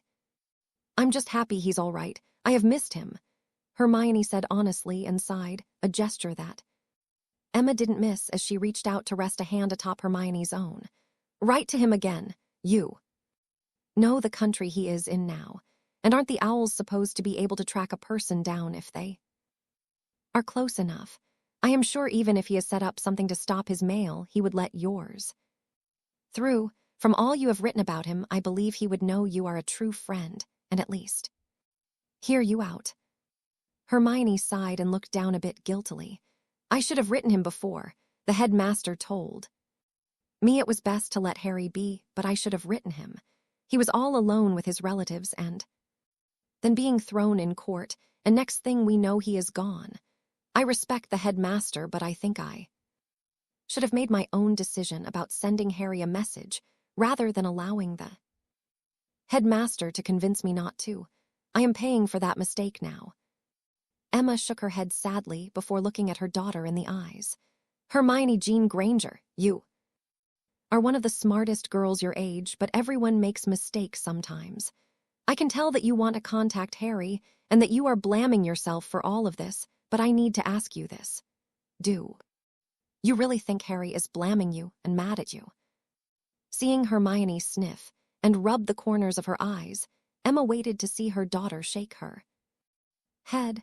No, he's too bloody noble to do that. He even forgave Ron after he abandoned us last year. He doesn't forget, though. He forgave Ron, but they're no longer the same. I'm not sure if we will be that same either. It scares me to think I might lose Harry. Emma smiled and reached over to pet Hermione's hair gently, allowing a soft sigh to leave her lips. Over the years, most of Hermione's letters had to do with Harry and the magic she was learning, but most of it was about Harry.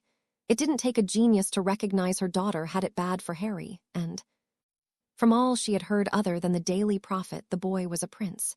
Given what the Gazette de Magique was saying about the British newspaper, though, she was fairly confident her daughter had given her a more accurate description than the so-called prophet had tried to paint on the wall. You need to send a word to him. We'll be staying here for a few weeks still, so maybe you can find a courier service at the alley to send a message to the States and have it owled to him from there. I believe they said that the bank they have here offers a variety of services for the right price. Gringotts. That was the name. Hermione sniffed slightly and nodded her head. I'll ask, thanks, Mom. The prison of Azkaban stood alone on the cold, harsh rock it has been built upon, the waves striking its shores and cold chill reaching deep within at the mere sight of the forlorn fortress. It was a soul-crushing, oppressive monument to misery standing out among the cold waters. It was at these shores that Voldemort lead his loyal Death Eaters and the new recruits, a cruel smirk playing on his lips at the thought of liberating his followers that had been imprisoned on this god-forsaken rock. He would take back his men and prove to the wizarding world that nobody could stand in his way. Leaving the Aurors behind dead or soulless would send a clear message, and the Dementors under his control would spread death and destruction to the Muggle world and on his magical enemies alike. The extensive wards around the prison prevented them from simply portkeying to the shore and marching to the fortress, but as the ferry reached the shore, the robed forces began their approach. Confident in their master's power despite their bleak surroundings, many of them felt the chill of icy winds, the cold sea behind them, and the fear the place was known to invoke, but the one chill they expected was not there. With no signs of Dementors, Voldemort was left to advance the fearsome gates with his minions out in the open. He had expected to meet with the Dementors once he reached the shore, drawing them towards him by the amount of dark arts he had practiced like moths to a candle.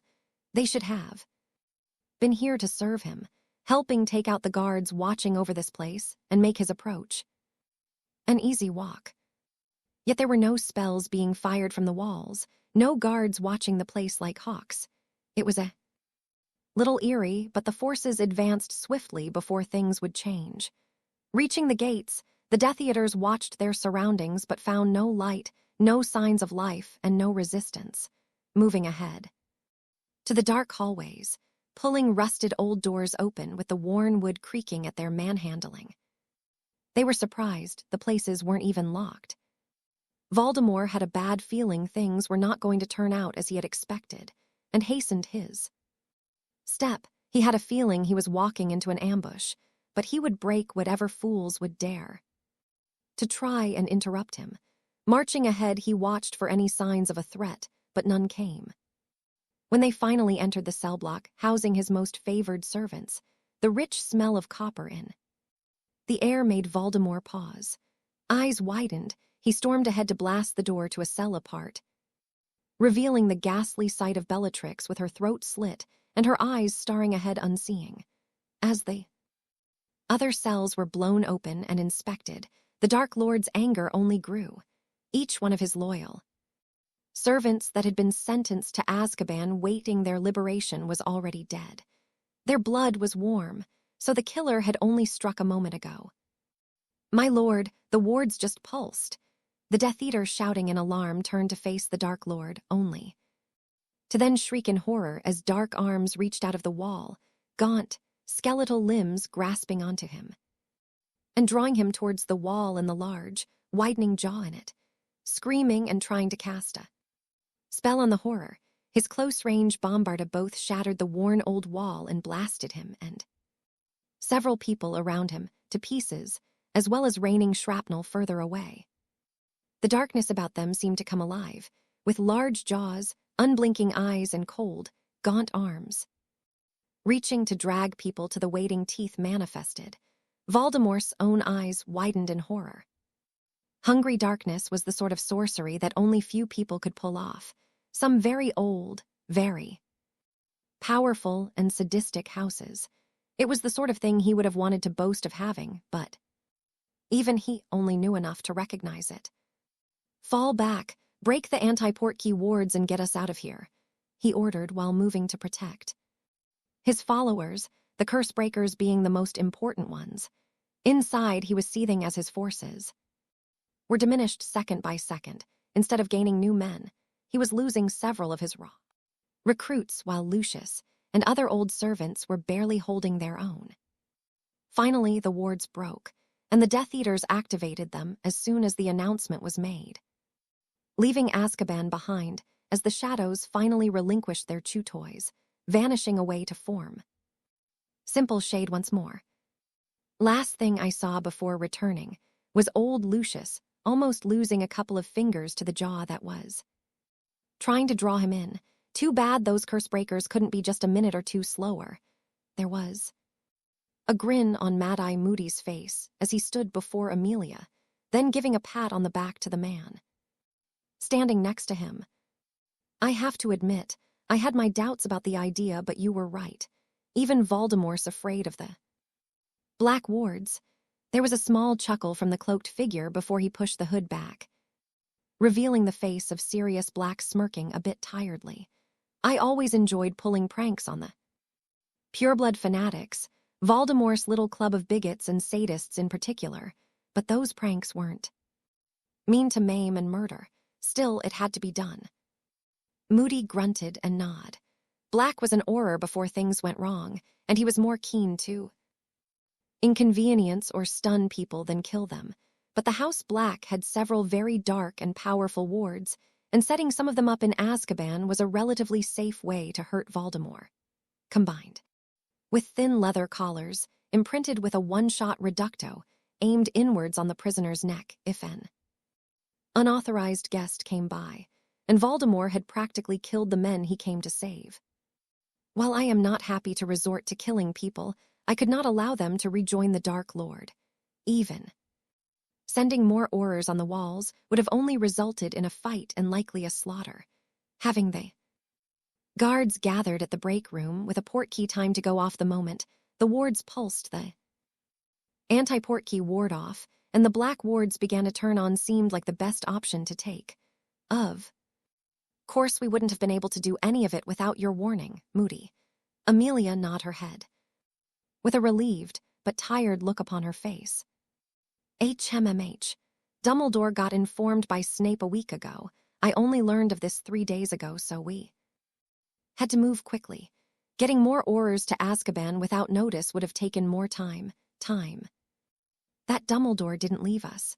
The old fool was going to let it happen, and let those servants join their master.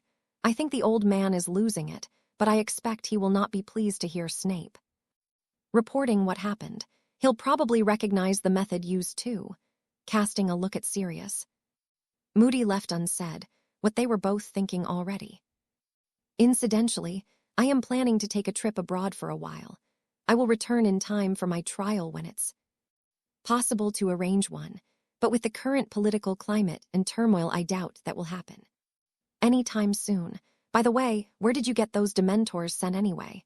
Sirius looked a little curious about this thought while looking at Amelia. Amelia chose to simply smirk for a moment and cast a look at Moody, who chuckled. Ah, she made a good case that If Potter was attacked by a Dementor that has gone rogue, we need to call all of them together and see if any of them are missing or not. It was kept to a small number of people asked to expose their forearm before being informed of the matter, since the Department of Mysteries kindly volunteered to do this. I imagine that the Dementors will be busy for a while. Meanwhile, the Muggle prison the non-Death Eater prisoners were sent to will suffice.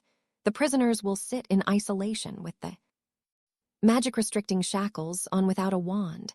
Given the kind of folks they are, they're practically getting a holiday, but it's only until Azkaban can be restored. This meeting of the International Confederation of Wizards is now in session. Mr. Dumbledore has requested the opportunity to speak. There was a fair share of muttering and sharp glares cast at the man that had made the English and the Europeans seem foolish when the news about the Potter boys' treatment had broken out. It had cost the man a lot of influence to try and stop the movement to have him removed from the ICW. The fact he was still there was a sour point for many of the other representatives, but there was one silver lining to things. Supreme Mugwump Delacour, this man has only just barely avoided being banished from our organization after the scandal about the Potter heir. I ask that you deny his request. It would be best if Mr. Dumbledore thought about the way his actions have reflected on everyone else, and what they have cost both Britain and the world. The German representative was a tall, blonde man that seemed like a cross between Hagrid and Lucius Malfoy. Powerful, broad-shouldered, yet regal and dignified, he carried the fur-lined cloak bearing the sigil of the Faust family. They were known for their presence, their uncanny ability to unearth answers had even spawned a Muggle myth about one of their ancestors, and his objection was almost enough to bury Dumbledore's request to speak before he even got a word out. Almost. I would prefer to let Mr. Dumbledore speak. He may have made mistakes, but haven't we all? He is here to speak as part of the ICW. He has already suffered a loss of rank. Let us not humiliate a man who stopped Grindwald for petty reasons. I move we let him speak. The Spanish representative might not like Dumbledore, but the two foe them supported each other in a lot of things. He was only one of the people Dumbledore had called in a favor or two with, in order to get his chance to speak. I second that. Let the man speak, the Swedish representative said, before more and more people raised their voice for letting the old man speak, while others made their stance besides Faust, joining him in wanting to keep Dumbledore quiet for at least a few sessions, to think about the narrow vote that had permitted him to stay as a representative to Britain on the ICW, for now.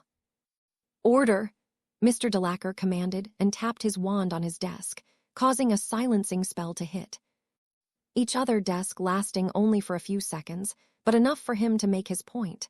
We have many items on the agenda, and quarrel over a matter as trivial as this is not worth an argument. I call for a vote whether or not to allow Mr. Dumbledore to speak. If the noes have majority, we will further request that Mr. Dumbledore refrain from speaking unless addressed for the duration of the meeting. There was a general murmur of agreement, and the votes were cast after a moment. It was a narrow count. Dumbledore watched the numbers climb as people tapped their wand on their desk to cast their vote quietly until the last votes came in. It was a decision made by the last two votes, but at least it was not a tie, not a strong majority, a rather divisive vote, all things considered, but in the end, decision was reached. Mr. Dumbledore, it is apparent you don't hold as high regard as you used to, but since you still have enough support to hold a technical majority for the moment, you have the floor. Mr. Delacour's expression was enough to say which way he had voted. The glare cast at the English swine who imprisoned children to abusive relatives would have promised dire things to Dumbledore if looks could kill. Thank you. Mr. Dumbledore rose from his seat to make his way to the front of the room, standing before the Supreme Mugwum's seat and turning his back to it to address the gathered representatives, seething within that he was not resting comfortably at his usual position, behind the elevated desk, looking more at level at the many people he had come to know over the years, some friendly, others more guarded, and some outright hostile now. Truth was a powerful thing, and so dangerous that it should always be watched over by a bodyguard of lies. Ladies and gentlemen of the ICW, I stand before you today to speak about the common threat we all face. Voldemort has returned, and his dreams of conquest extend far beyond the shores of Britain. Already he has sought to renew his alliances with vampires, werewolves, giants, and Dementors. Already he has begun to gather his faithful followers for the coming storm, while the Ministry refused to believe my warnings or those of Mr. Potter. They undermine my best efforts to prepare people for the coming conflict. Sighing heavily, the old man had a worn and tired look upon his face at this, his voice sounding like he had the weight of the world on his shoulders as he carried on. Working under such pressure has taken its toll, and unfortunate events have taken place in the last few days. While I have always been working for the greater good of the wizarding world, I am neither omniscient nor omnipotent. So I stand before you humbly asking for your aid, for even if Voldemort seeks to rule Britain first, he will turn his eyes on the mainland and seek to take all under his thrall. Clearing his throat and standing a bit taller, the headmaster then carried on with a serious, wary tone of voice as he played a card he had been hiding for a good while. However, I have known for quite a while that this was a possibility. The Ministry may not have wanted to hear me out, but I am certain that you are much wiser, especially considering the circumstances and the proof that Voldemort has returned. And the reason I suspected this before as well was that a prophecy was made many years ago that foresaw the coming of the end for the Dark Lord. It spoke of the coming of the one with the power to vanquish the Dark Lord, and suggests only that person may succeed in this. Harry Potter. The representatives were muttering to one another, staring intently on the old man as Dumbledore held his tongue for a moment, letting them think it over. He held up a crystal ball in his hand with its stand, announcing it was a prophecy concerning Voldemort and Harry Potter. A bit more was evident above those names, most likely who made the prophecy and to whom, but it was the name of the Dark Lord and the boy who lived that mattered most to the gathered crowd. While Mr. Potter has been treated poorly by the Ministry, he is the sole hope for the defeat of Voldemort, and even as we speak, the Dark Lord is growing stronger. I ask that you all think a moment about what is at stake here, and lend Britain a hand against the Dark Lord, but also offer your support in bringing Harry back home. It has been prophesied that he is the one to bring an end to this, and we need him to return. This started a firestorm of shouting and arguing, as the body seemed split even more violently between those who agreed with him and those who opposed him. The neutrals in this mess would cast the decisive votes about the matter, but Dumbledore felt relatively certain that the favors he had called in would carry the decision in his favor.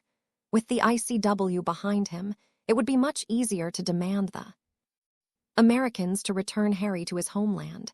Then the boy would face his destiny, all for the sake of greater good.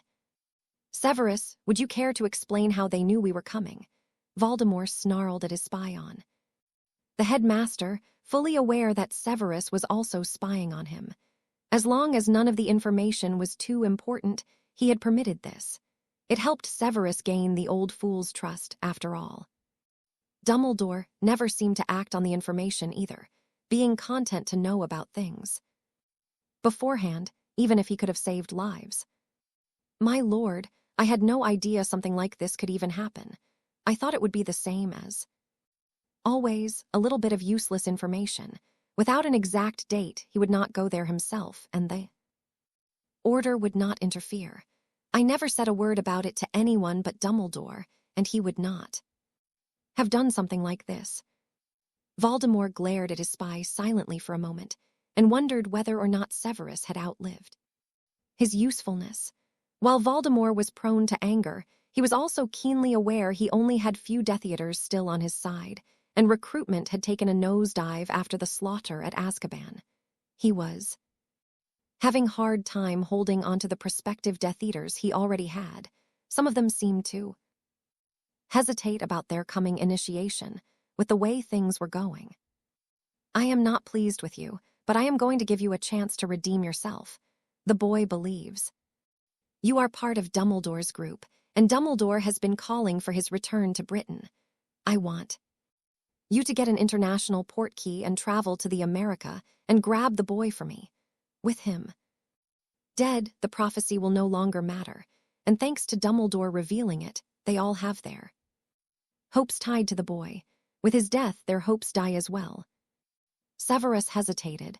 The Americans had made it perfectly clear that Death Eaters would be detained on arrival, and there had been some suggesting that they might even be executed at the slightest show of resistance. They had very narrow view about how terrorists should be treated. Of course, refusing a task set out to him by Voldemort could be just as fatal. "I will do as you command, my lord, but it may be difficult to bring back the boy." He started a bit carefully, and seeing the frown chose to continue quickly. "I may have to hurt him to subdue him. Is that all right, my lord?" He didn't like the idea of trying to sneak out of the country with the well-known boy under his arm and bleeding. The guards would stop him before he could reach the international portkey area. Besides, he wasn't sure how easy it would be to locate the boy in the first place. "I might also need some extra galleons to cover the costs of getting information on where the boy will be, so I can grab him when there's least protections around him." "Fine. See Lucius about the gold before you head out, but I will not tolerate any more failures. If you can't capture the boy, don't bother returning at all. You either succeed in capturing him, or I will have you hunted down and killed for your incompetence. You are on your last chance, Severus. Fail me again, and I will have you polyjuiced into a redhead girl and give you to your brother Death Eaters under a silencing spell. Reminds me of your initiation ceremony, except this time you will be the girl instead of being the one to bring a girl." Severus paled and bowed hurriedly, then fleeing the room in a rush. Voldemort chuckled at watching the man's fleeing back, raising his wand lazily and whispering, Crucio just barely audible, shooting a short but intensely painful jolt through the man's whole body, catching him in the back, and smiling cruelly as Severus practically crawled out of his throne room. Maybe it'd teach the bastard to not mess up with his plans. "Thank you for coming, Mr. Potter. I understand you are rather busy these days, preparing to join the Salem Academy and catching up on the materials." The goblin manager smiled to his new client, enjoying the prestige the boy brought him. He might not be the wealthiest wizard out there, but he was in the top 100 certainly.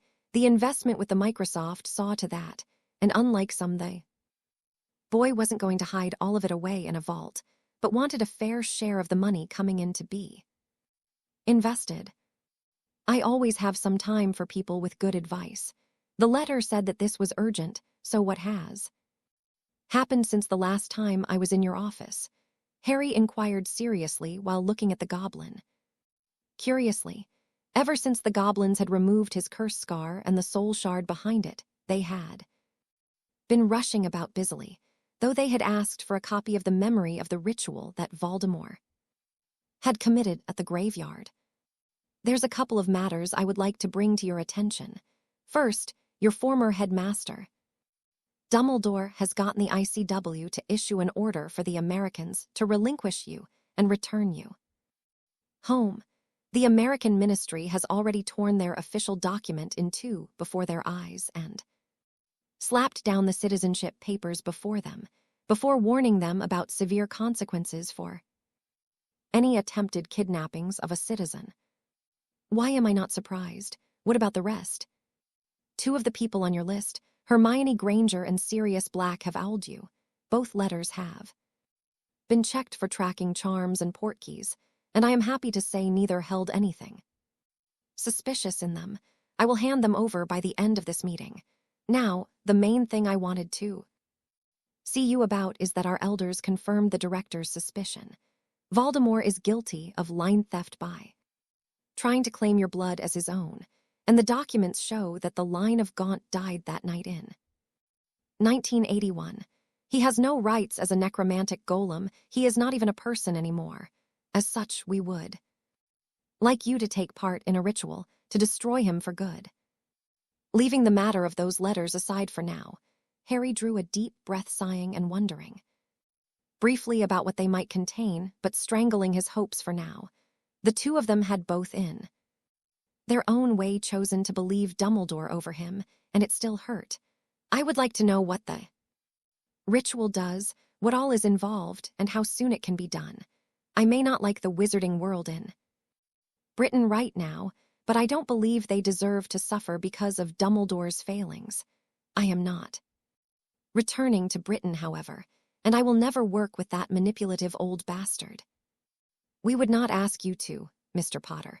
The ritual targets the only magical bloodline he has any claim on. Any more, yours. You will renounce Voldemort from your family and renounce the power in his blood.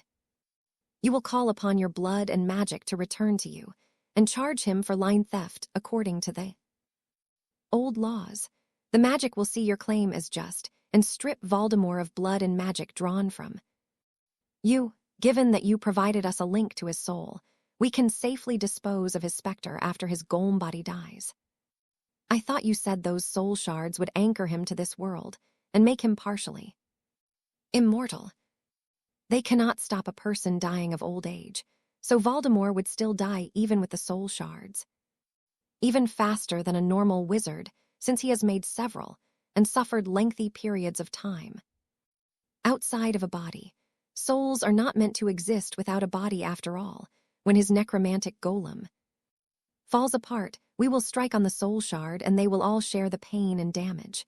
We will strike on it by magic, little by little shattering it, and through its link, the other pieces.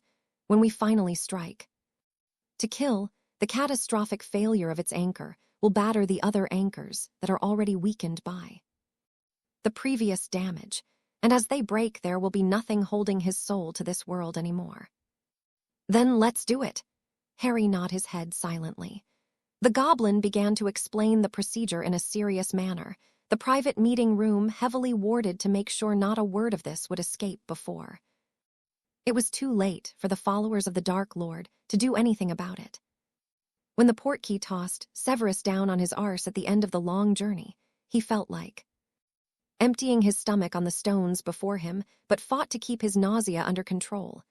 Vomiting would draw attention to him, and he couldn't really afford that now, hurrying to get up and heading out.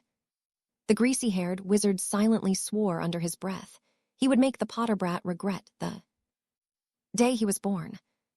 Severus Tobias Snape, a voice called out behind him and caused the Death Eater's blood to run cold. For a second, as he glanced back, he didn't recognize the young man pointing a wand at him, but he recognized Auror Robes. You are under arrest on suspicion on being a Death Eater. Your involvement with the British terrorist organization is well known and documented, and your arrival was unscheduled. Turning your wand slowly and seeing no other Aurors nearby, Severus pulled out his wand slowly, holding it like he was going to turn it in before shooting a quick reducto at the man's throat. The Auror raised his arm in the way to stop the reducto with the dragonhide gauntlet, shredding it and tearing a shallow cut on his arm, but protecting his throat and refusing to move out of the way, and letting the man hit one of the civilians behind him. The Auror's other arm moved quickly, the wand movement precise and practiced. The yellow sphere shot forth, and before Severus could do anything, it struck him in the stomach, causing the potion master to collapse to the ground. As Severus trembled in shock, the spell burnt through his veins, his nerves flaring and his mind racing. The spell's effects were similar to a cruciatus, leaving him trembling on the ground with little control of his limbs, but the pain was numbed. It was incapacitating, though, and he had not encountered it Before, it would be difficult to reverse even if he had brought allies with him, but no, he was alone in this. Several other Aurors moved in, and as Severus fainted, his last thought was that it was all Potter's fault. 3 days later, Hermione Granger sat in first-class seat on a plane heading to the States, her parents. One row behind her, trying to decide what she would say to Harry when she finally saw him again. He had replied to her letter with a short one asking her to meet with him and to bring her parents with her. The envelope had also held the plane tickets to travel first class to their destination. It gave her hope that Harry would forgive her, but at the same time, she felt all those worries keeping her awake. She should have rested, but despite how noble Harry could be, she worried if he would reject her there in person, because she did feel she had betrayed him. She had only wanted to keep Harry safe, and the headmaster had been quite convincing in his argument that the owls could be traced, and that Harry's snow-white owl was easy to recognize and could lead the Death Eaters right back to him. The fact they'd asked she didn't write at all had sounded cruel to her, but she had reluctantly agreed. She had put her trust in the wrong people, and she could only hope that she would get a second chance. The letter and the tickets had led to a long discussion between her, Emma, and Daniel. Her dad was not happy to have a strange boy inviting his daughter away to the other side of Atlantic Ocean during their vacation, but Emma had convinced him to let her go since they would be going too. While Hermione knew her dad wasn't going to leave it at that, she was thankful her mother had at least persuaded him to agree to this much. She wanted a chance to show Harry she thought he was more important than the old man. She wanted to tell him how much he mattered to her. Her cheeks were a bit flushed at that thought. It might just be her hormones speaking, but Harry had fought through those challenges.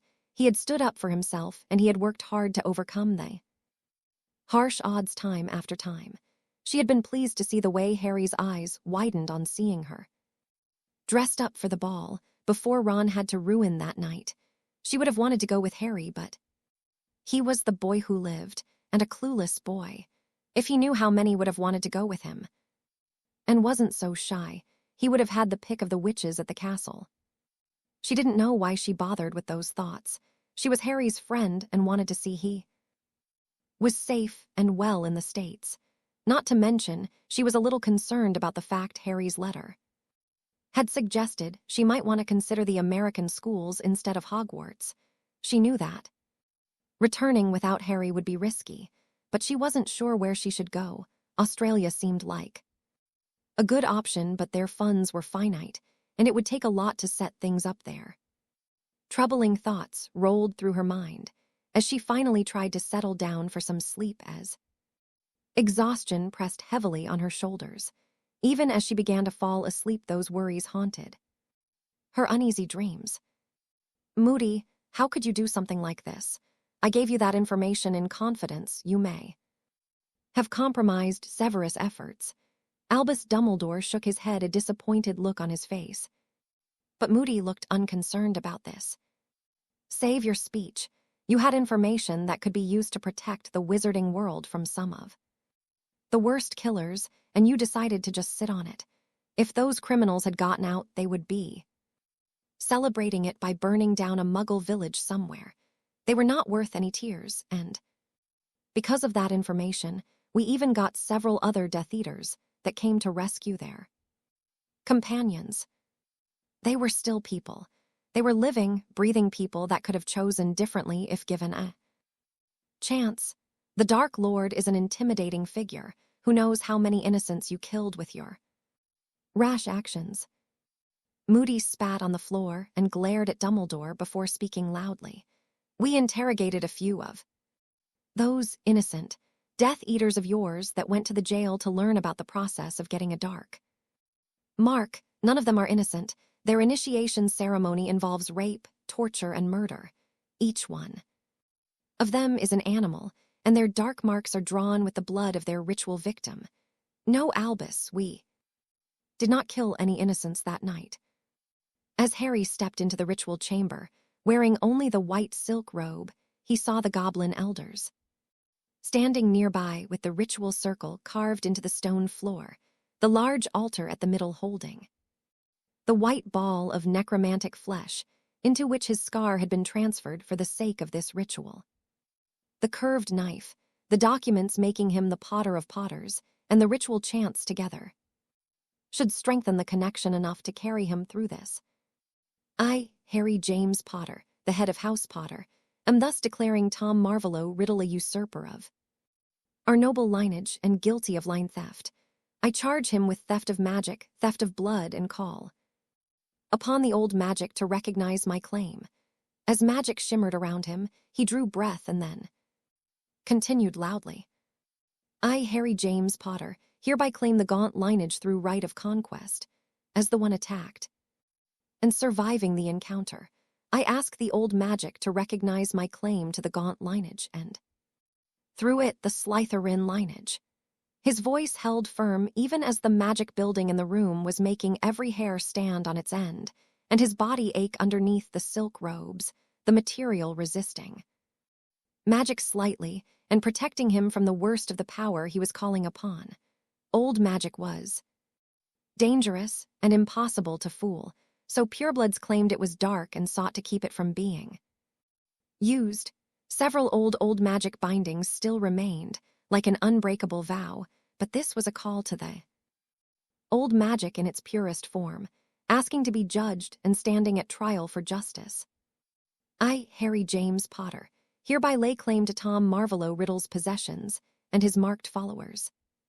By right of conquest, having defeated his specter 3 times in different forms, and thus proven myself, I ask that magic judge these followers for their crimes and strip those unworthy of their magic of both magic and life if their crimes are too heavy to be paid by just losing their magic. So mote it be. The chamber glowed, and the goblin elders that had been chanting through the whole proclamation moved forth, and as one of them opened a vial of dark liquid, Harry dipped the goblin-made blade with the vile liquid, then scratching the necromantic flesh with his scar with the dagger's tip. Flaring with light, the scar began to bleed, and Harry kept dragging the dagger's poisoned edge against the necromantic flesh. The goblins watched him carve the rune of banishment into the flesh before nodding to Harry, who raised the dagger and drove it down into the scar, causing it to flare up and burn with a wailing scream. Rising into the air, the backslash sent them all laying on the ground, but even as they collapsed, they knew at least one shard of Voldemort was gone, and by the built-up power it was likely none of them. Others had survived as well. Break the wards and advance. With Madame Bones dead, there will be nobody competent in the ministry to resist us. Death to the blood traitors. Voldemort's words brought a cheer from the Death Eaters that were eager to avenge their dead and punish the insolent woman who chose to oppose their master's will. The curse-breakers and warders they had lured in their service were doing their best to unravel the wards around the house after having set up their own anti-portkey and anti-apparition wards and blocking the flu travel. The fields would keep the traitors prisoners of their own manner, while the Death Eaters battered the defenses apart.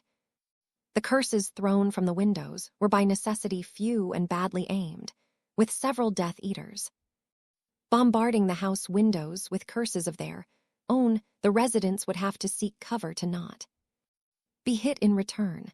The wards that blocked spells from the outside had crashed down first, but the ones that would stun or wound uninvited intruders were standing strong, and Voldemort wanted to avoid walking under any more surprises.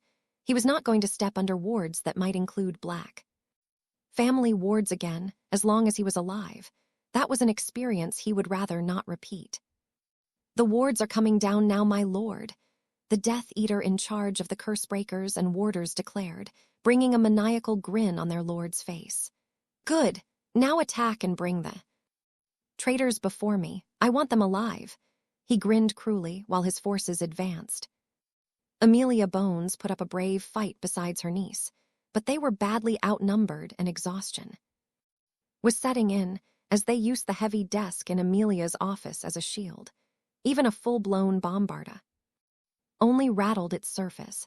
Reinforced with magic, it was made to serve as a shield if an assassin attacked her in this office. The foresight that showed was one of the reasons Voldemort wanted her dead and out of the way. Finally, the spellfire seemed to end, and Amelia had a brief hope that Aurors had arrived, but the cold voice she heard shattered that hope. Well, now, I must thank Lucius for his success. Nobody is even aware you are at risk, and nobody will come to your aid. Throw down your wand, Miss Bones, and I will make sure your niece gets to die fast.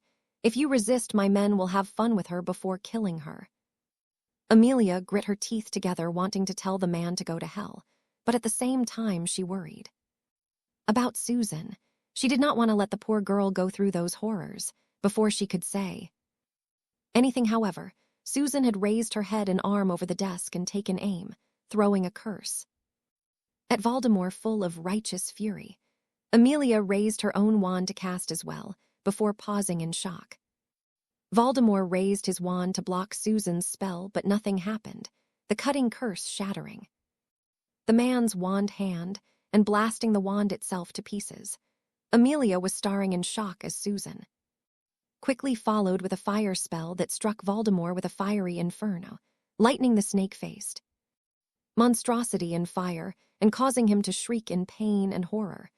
As the body collapsed, a ghastly apparition with a skull-like face emerged from the corpse, but before it could do anything, it seemed like ghostly chains lashed around it and began to drag it down to a wavering image of a fiery pit dragging the ghostly presence to it, sealing behind, ending the ghostly scream with it. As their master fell, the Death Eaters began screaming and holding their arm, as the dead man's switch Voldemort imprinted on his dark mark to prevent another betrayal took hold, his final death having activated. As Voldemort's soul left this world, the Death Eaters felt the withering curse eating their bodies, leaving recognizable but mutilated corpses bereft of all magic, and causing irreparable harm to the British pureblood agenda. Sympathizers that had taken the mark while staying out of the active side now paid for their actions with their lives. Those who had gone unmarked were watching in horror as their dreams of glory, besides the Dark Emperor of Wizarding World, fell apart. The girl who won, Susan Bones, is getting a lot of recognition these days. Harry smirked amusedly while reading through the Magical Times magazine, a chuckle leaving his lips as he shook his head. He never wanted his fame, and though he had acted behind the scenes to hurt Voldemort, he was fine with letting Susan have all the attention and adoration. The article beneath, detailing Dumbledore's banishment from the International Confederation of Wizards for malicious lies and manipulation over what was known as false prophecy scandal, seemed to have resulted in the Wizengamot sacking him as well, and since Dumbledore had only held onto the proxy votes from Black and Potter, he had no reason to attend and no chance to influence the great game anymore. He was stripped of his titles other than the one of headmaster, and even there his presence was being questioned, as the article about Harry's life before and during Hogwarts was raising plenty of questions that Dumbledore might have wanted to stay as a secret he'd take to his grave. It was the 1st of September, and the school year was about to start. His godfather, Sirius Black, had been cleared of all charges and was spending time at Hawaii to recover from the horrors of the First and Second Wizarding War and the Azkaban. The picture he had sent of himself flaunting his wealth amidst a group of young women in swimsuits had made Harry chuckle that the stay in Azkaban hadn't changed Sirius one bit, something that Remus had confirmed as well. Leaning back, he let out a sigh seeing his friend look up to him from the other seat. While Hermione might have listened to the headmaster originally, Harry knew she stood by him through thick and thin and welcomed her with a hug, something that had surprised the poor girl. Of course, earning a loud hum and a glare from her dad had been one of his least favorite experiences around the time, but thankfully Hermione's mother came to the rescue. In just an hour we'll be going through our orientation and settling in at Salem Academy, so I guess in 2 hours will see how big their library is. Harry smirked jokingly, earning a playful shove from Hermione. Learning is important, and though not all that is written is correct, there is plenty to be learned from the right authors. She smiled to him as she put her bookmark in place and closed the book she had been reading. Though sometimes learning by experience beats any written words, she admitted while leaning her head against his shoulder, earning an exaggerated look of shock from Harry. Who are you and what have you done to the real Hermione Granger? This earned him an elbow to the side and a huff from her Pratt. The two looked at one another and burst out into a laugh. Everything was finally going to be all right. The war was over before it could begin again, and Cedric's death had been avenged. Severus Snape had been questioned under truth serum, and a trial date had been set before the man was found. Screaming, trashing in his cell, and dying despite the best efforts of the healers on duty that night. While Harry's efforts had resulted in the man being stripped of his magic, it was Voldemort's dark mark, and the remaining magic within it that triggered the horrifying dead man's switch that cost the Death Eaters their lives. Albus Dumbledore sat in his office a broken man. His plans were all in ruins. The pureblood population had been slashed, and with so many traditionalists exposed as Death Eater sympathizers, and many vaults formerly belonging to Death Eater families had been turned over to a mysterious person that had, in turn, opened them up for ministry to look for proof and incriminating documents. The resulting lists of bribes and records of deals had gutted what was left of the pureblood faction. Only the light and the neutral families had weathered the storm, and with so many of the purebloods in the dark faction, the British wizarding world had no choice but to look abroad for suitable pureblood matches for marriages, or marry half-bloods and muggle-borns. The British were largely viewed with pity by the rest of the international society. Their contributions to the wizarding world had been significant in their past, but the recent events had tarnished many names. Minister Fudge had tried to hold onto his office with tooth and nails, but with the proof of his corruption. He had been sacked and sent to Azkaban soon after, not only with Potter, but the documents about bribes paid from the Malfoy accounts to the minister's pocket, and charities that Lucius had drained of all their funds to pay for his extravagant lifestyle. The old factions were coming apart at the seams. Draco Malfoy was a pariah abandoned, even by Grab and Goyle, after he tried to mock Susan Bones, only to find himself laid out by one punch by the girl who won. Without his wealth, without his father's influence, and without power over his classmates, he quickly found himself ostracized and standing alone. Albus couldn't help but wonder if that would make the promising young man turn dark, something he had hoped to prevent by allowing Draco to receive lesser punishments or skip punishments entirely. When he was fighting with Harry Potter along the years, Severus made it clear that Draco had to act a certain way or his father would hurt him when he came back from school over the holidays, and Dumbledore had not wanted to dispute that statement or punish the boy for what he was being forced to do. His old friends no longer listened to him, and even his phoenix had left one day with a sorrowful cry. Before flaming out, the board was looking for an excuse to fire him, and investigations had been launched to uncover the truth about the many incidents at school. More and more power had been turned over to the deputy headmistress, and Albus found himself ordered to stand aside on several matters because he was involved and was thus ineligible to attend to them until the investigation was over. He had to consider the thought of retirement, but without access to the Potter or Black fortunes it was looking bleak. When Sirius Black left, they had began to have meetings at Hogwarts at first, but he had to cancel that when it became obvious they could be overheard there, and the Weasleys' home was not an option after Molly caught Fletcher inspecting a few family trinkets. Really, Molly made it sound like Fletcher was going to steal from her. And then when he invited them, reluctantly, to his family home, Several things had gone missing and Mundungus had gone missing. Severus had likely been killed by Voldemort. The Death Eater vaults had been emptied with funds there being used to pay for orphanage for magical children, improved or forces, and to compensate the victims of the Death Eater assaults, both magical and muggle. The world was changing, and Albus Dumbledore no longer had any parts to play in it. The stage had been rearranged, and his central role as the wise mentor was being swept aside. His golden boy had cut his strings and walked away, and the prophecy that gave the plot line had been tossed aside. Why didn't the people see that he only did it for the greater good? Thanks for watching this story. If you'd like to see more, please subscribe to my channel.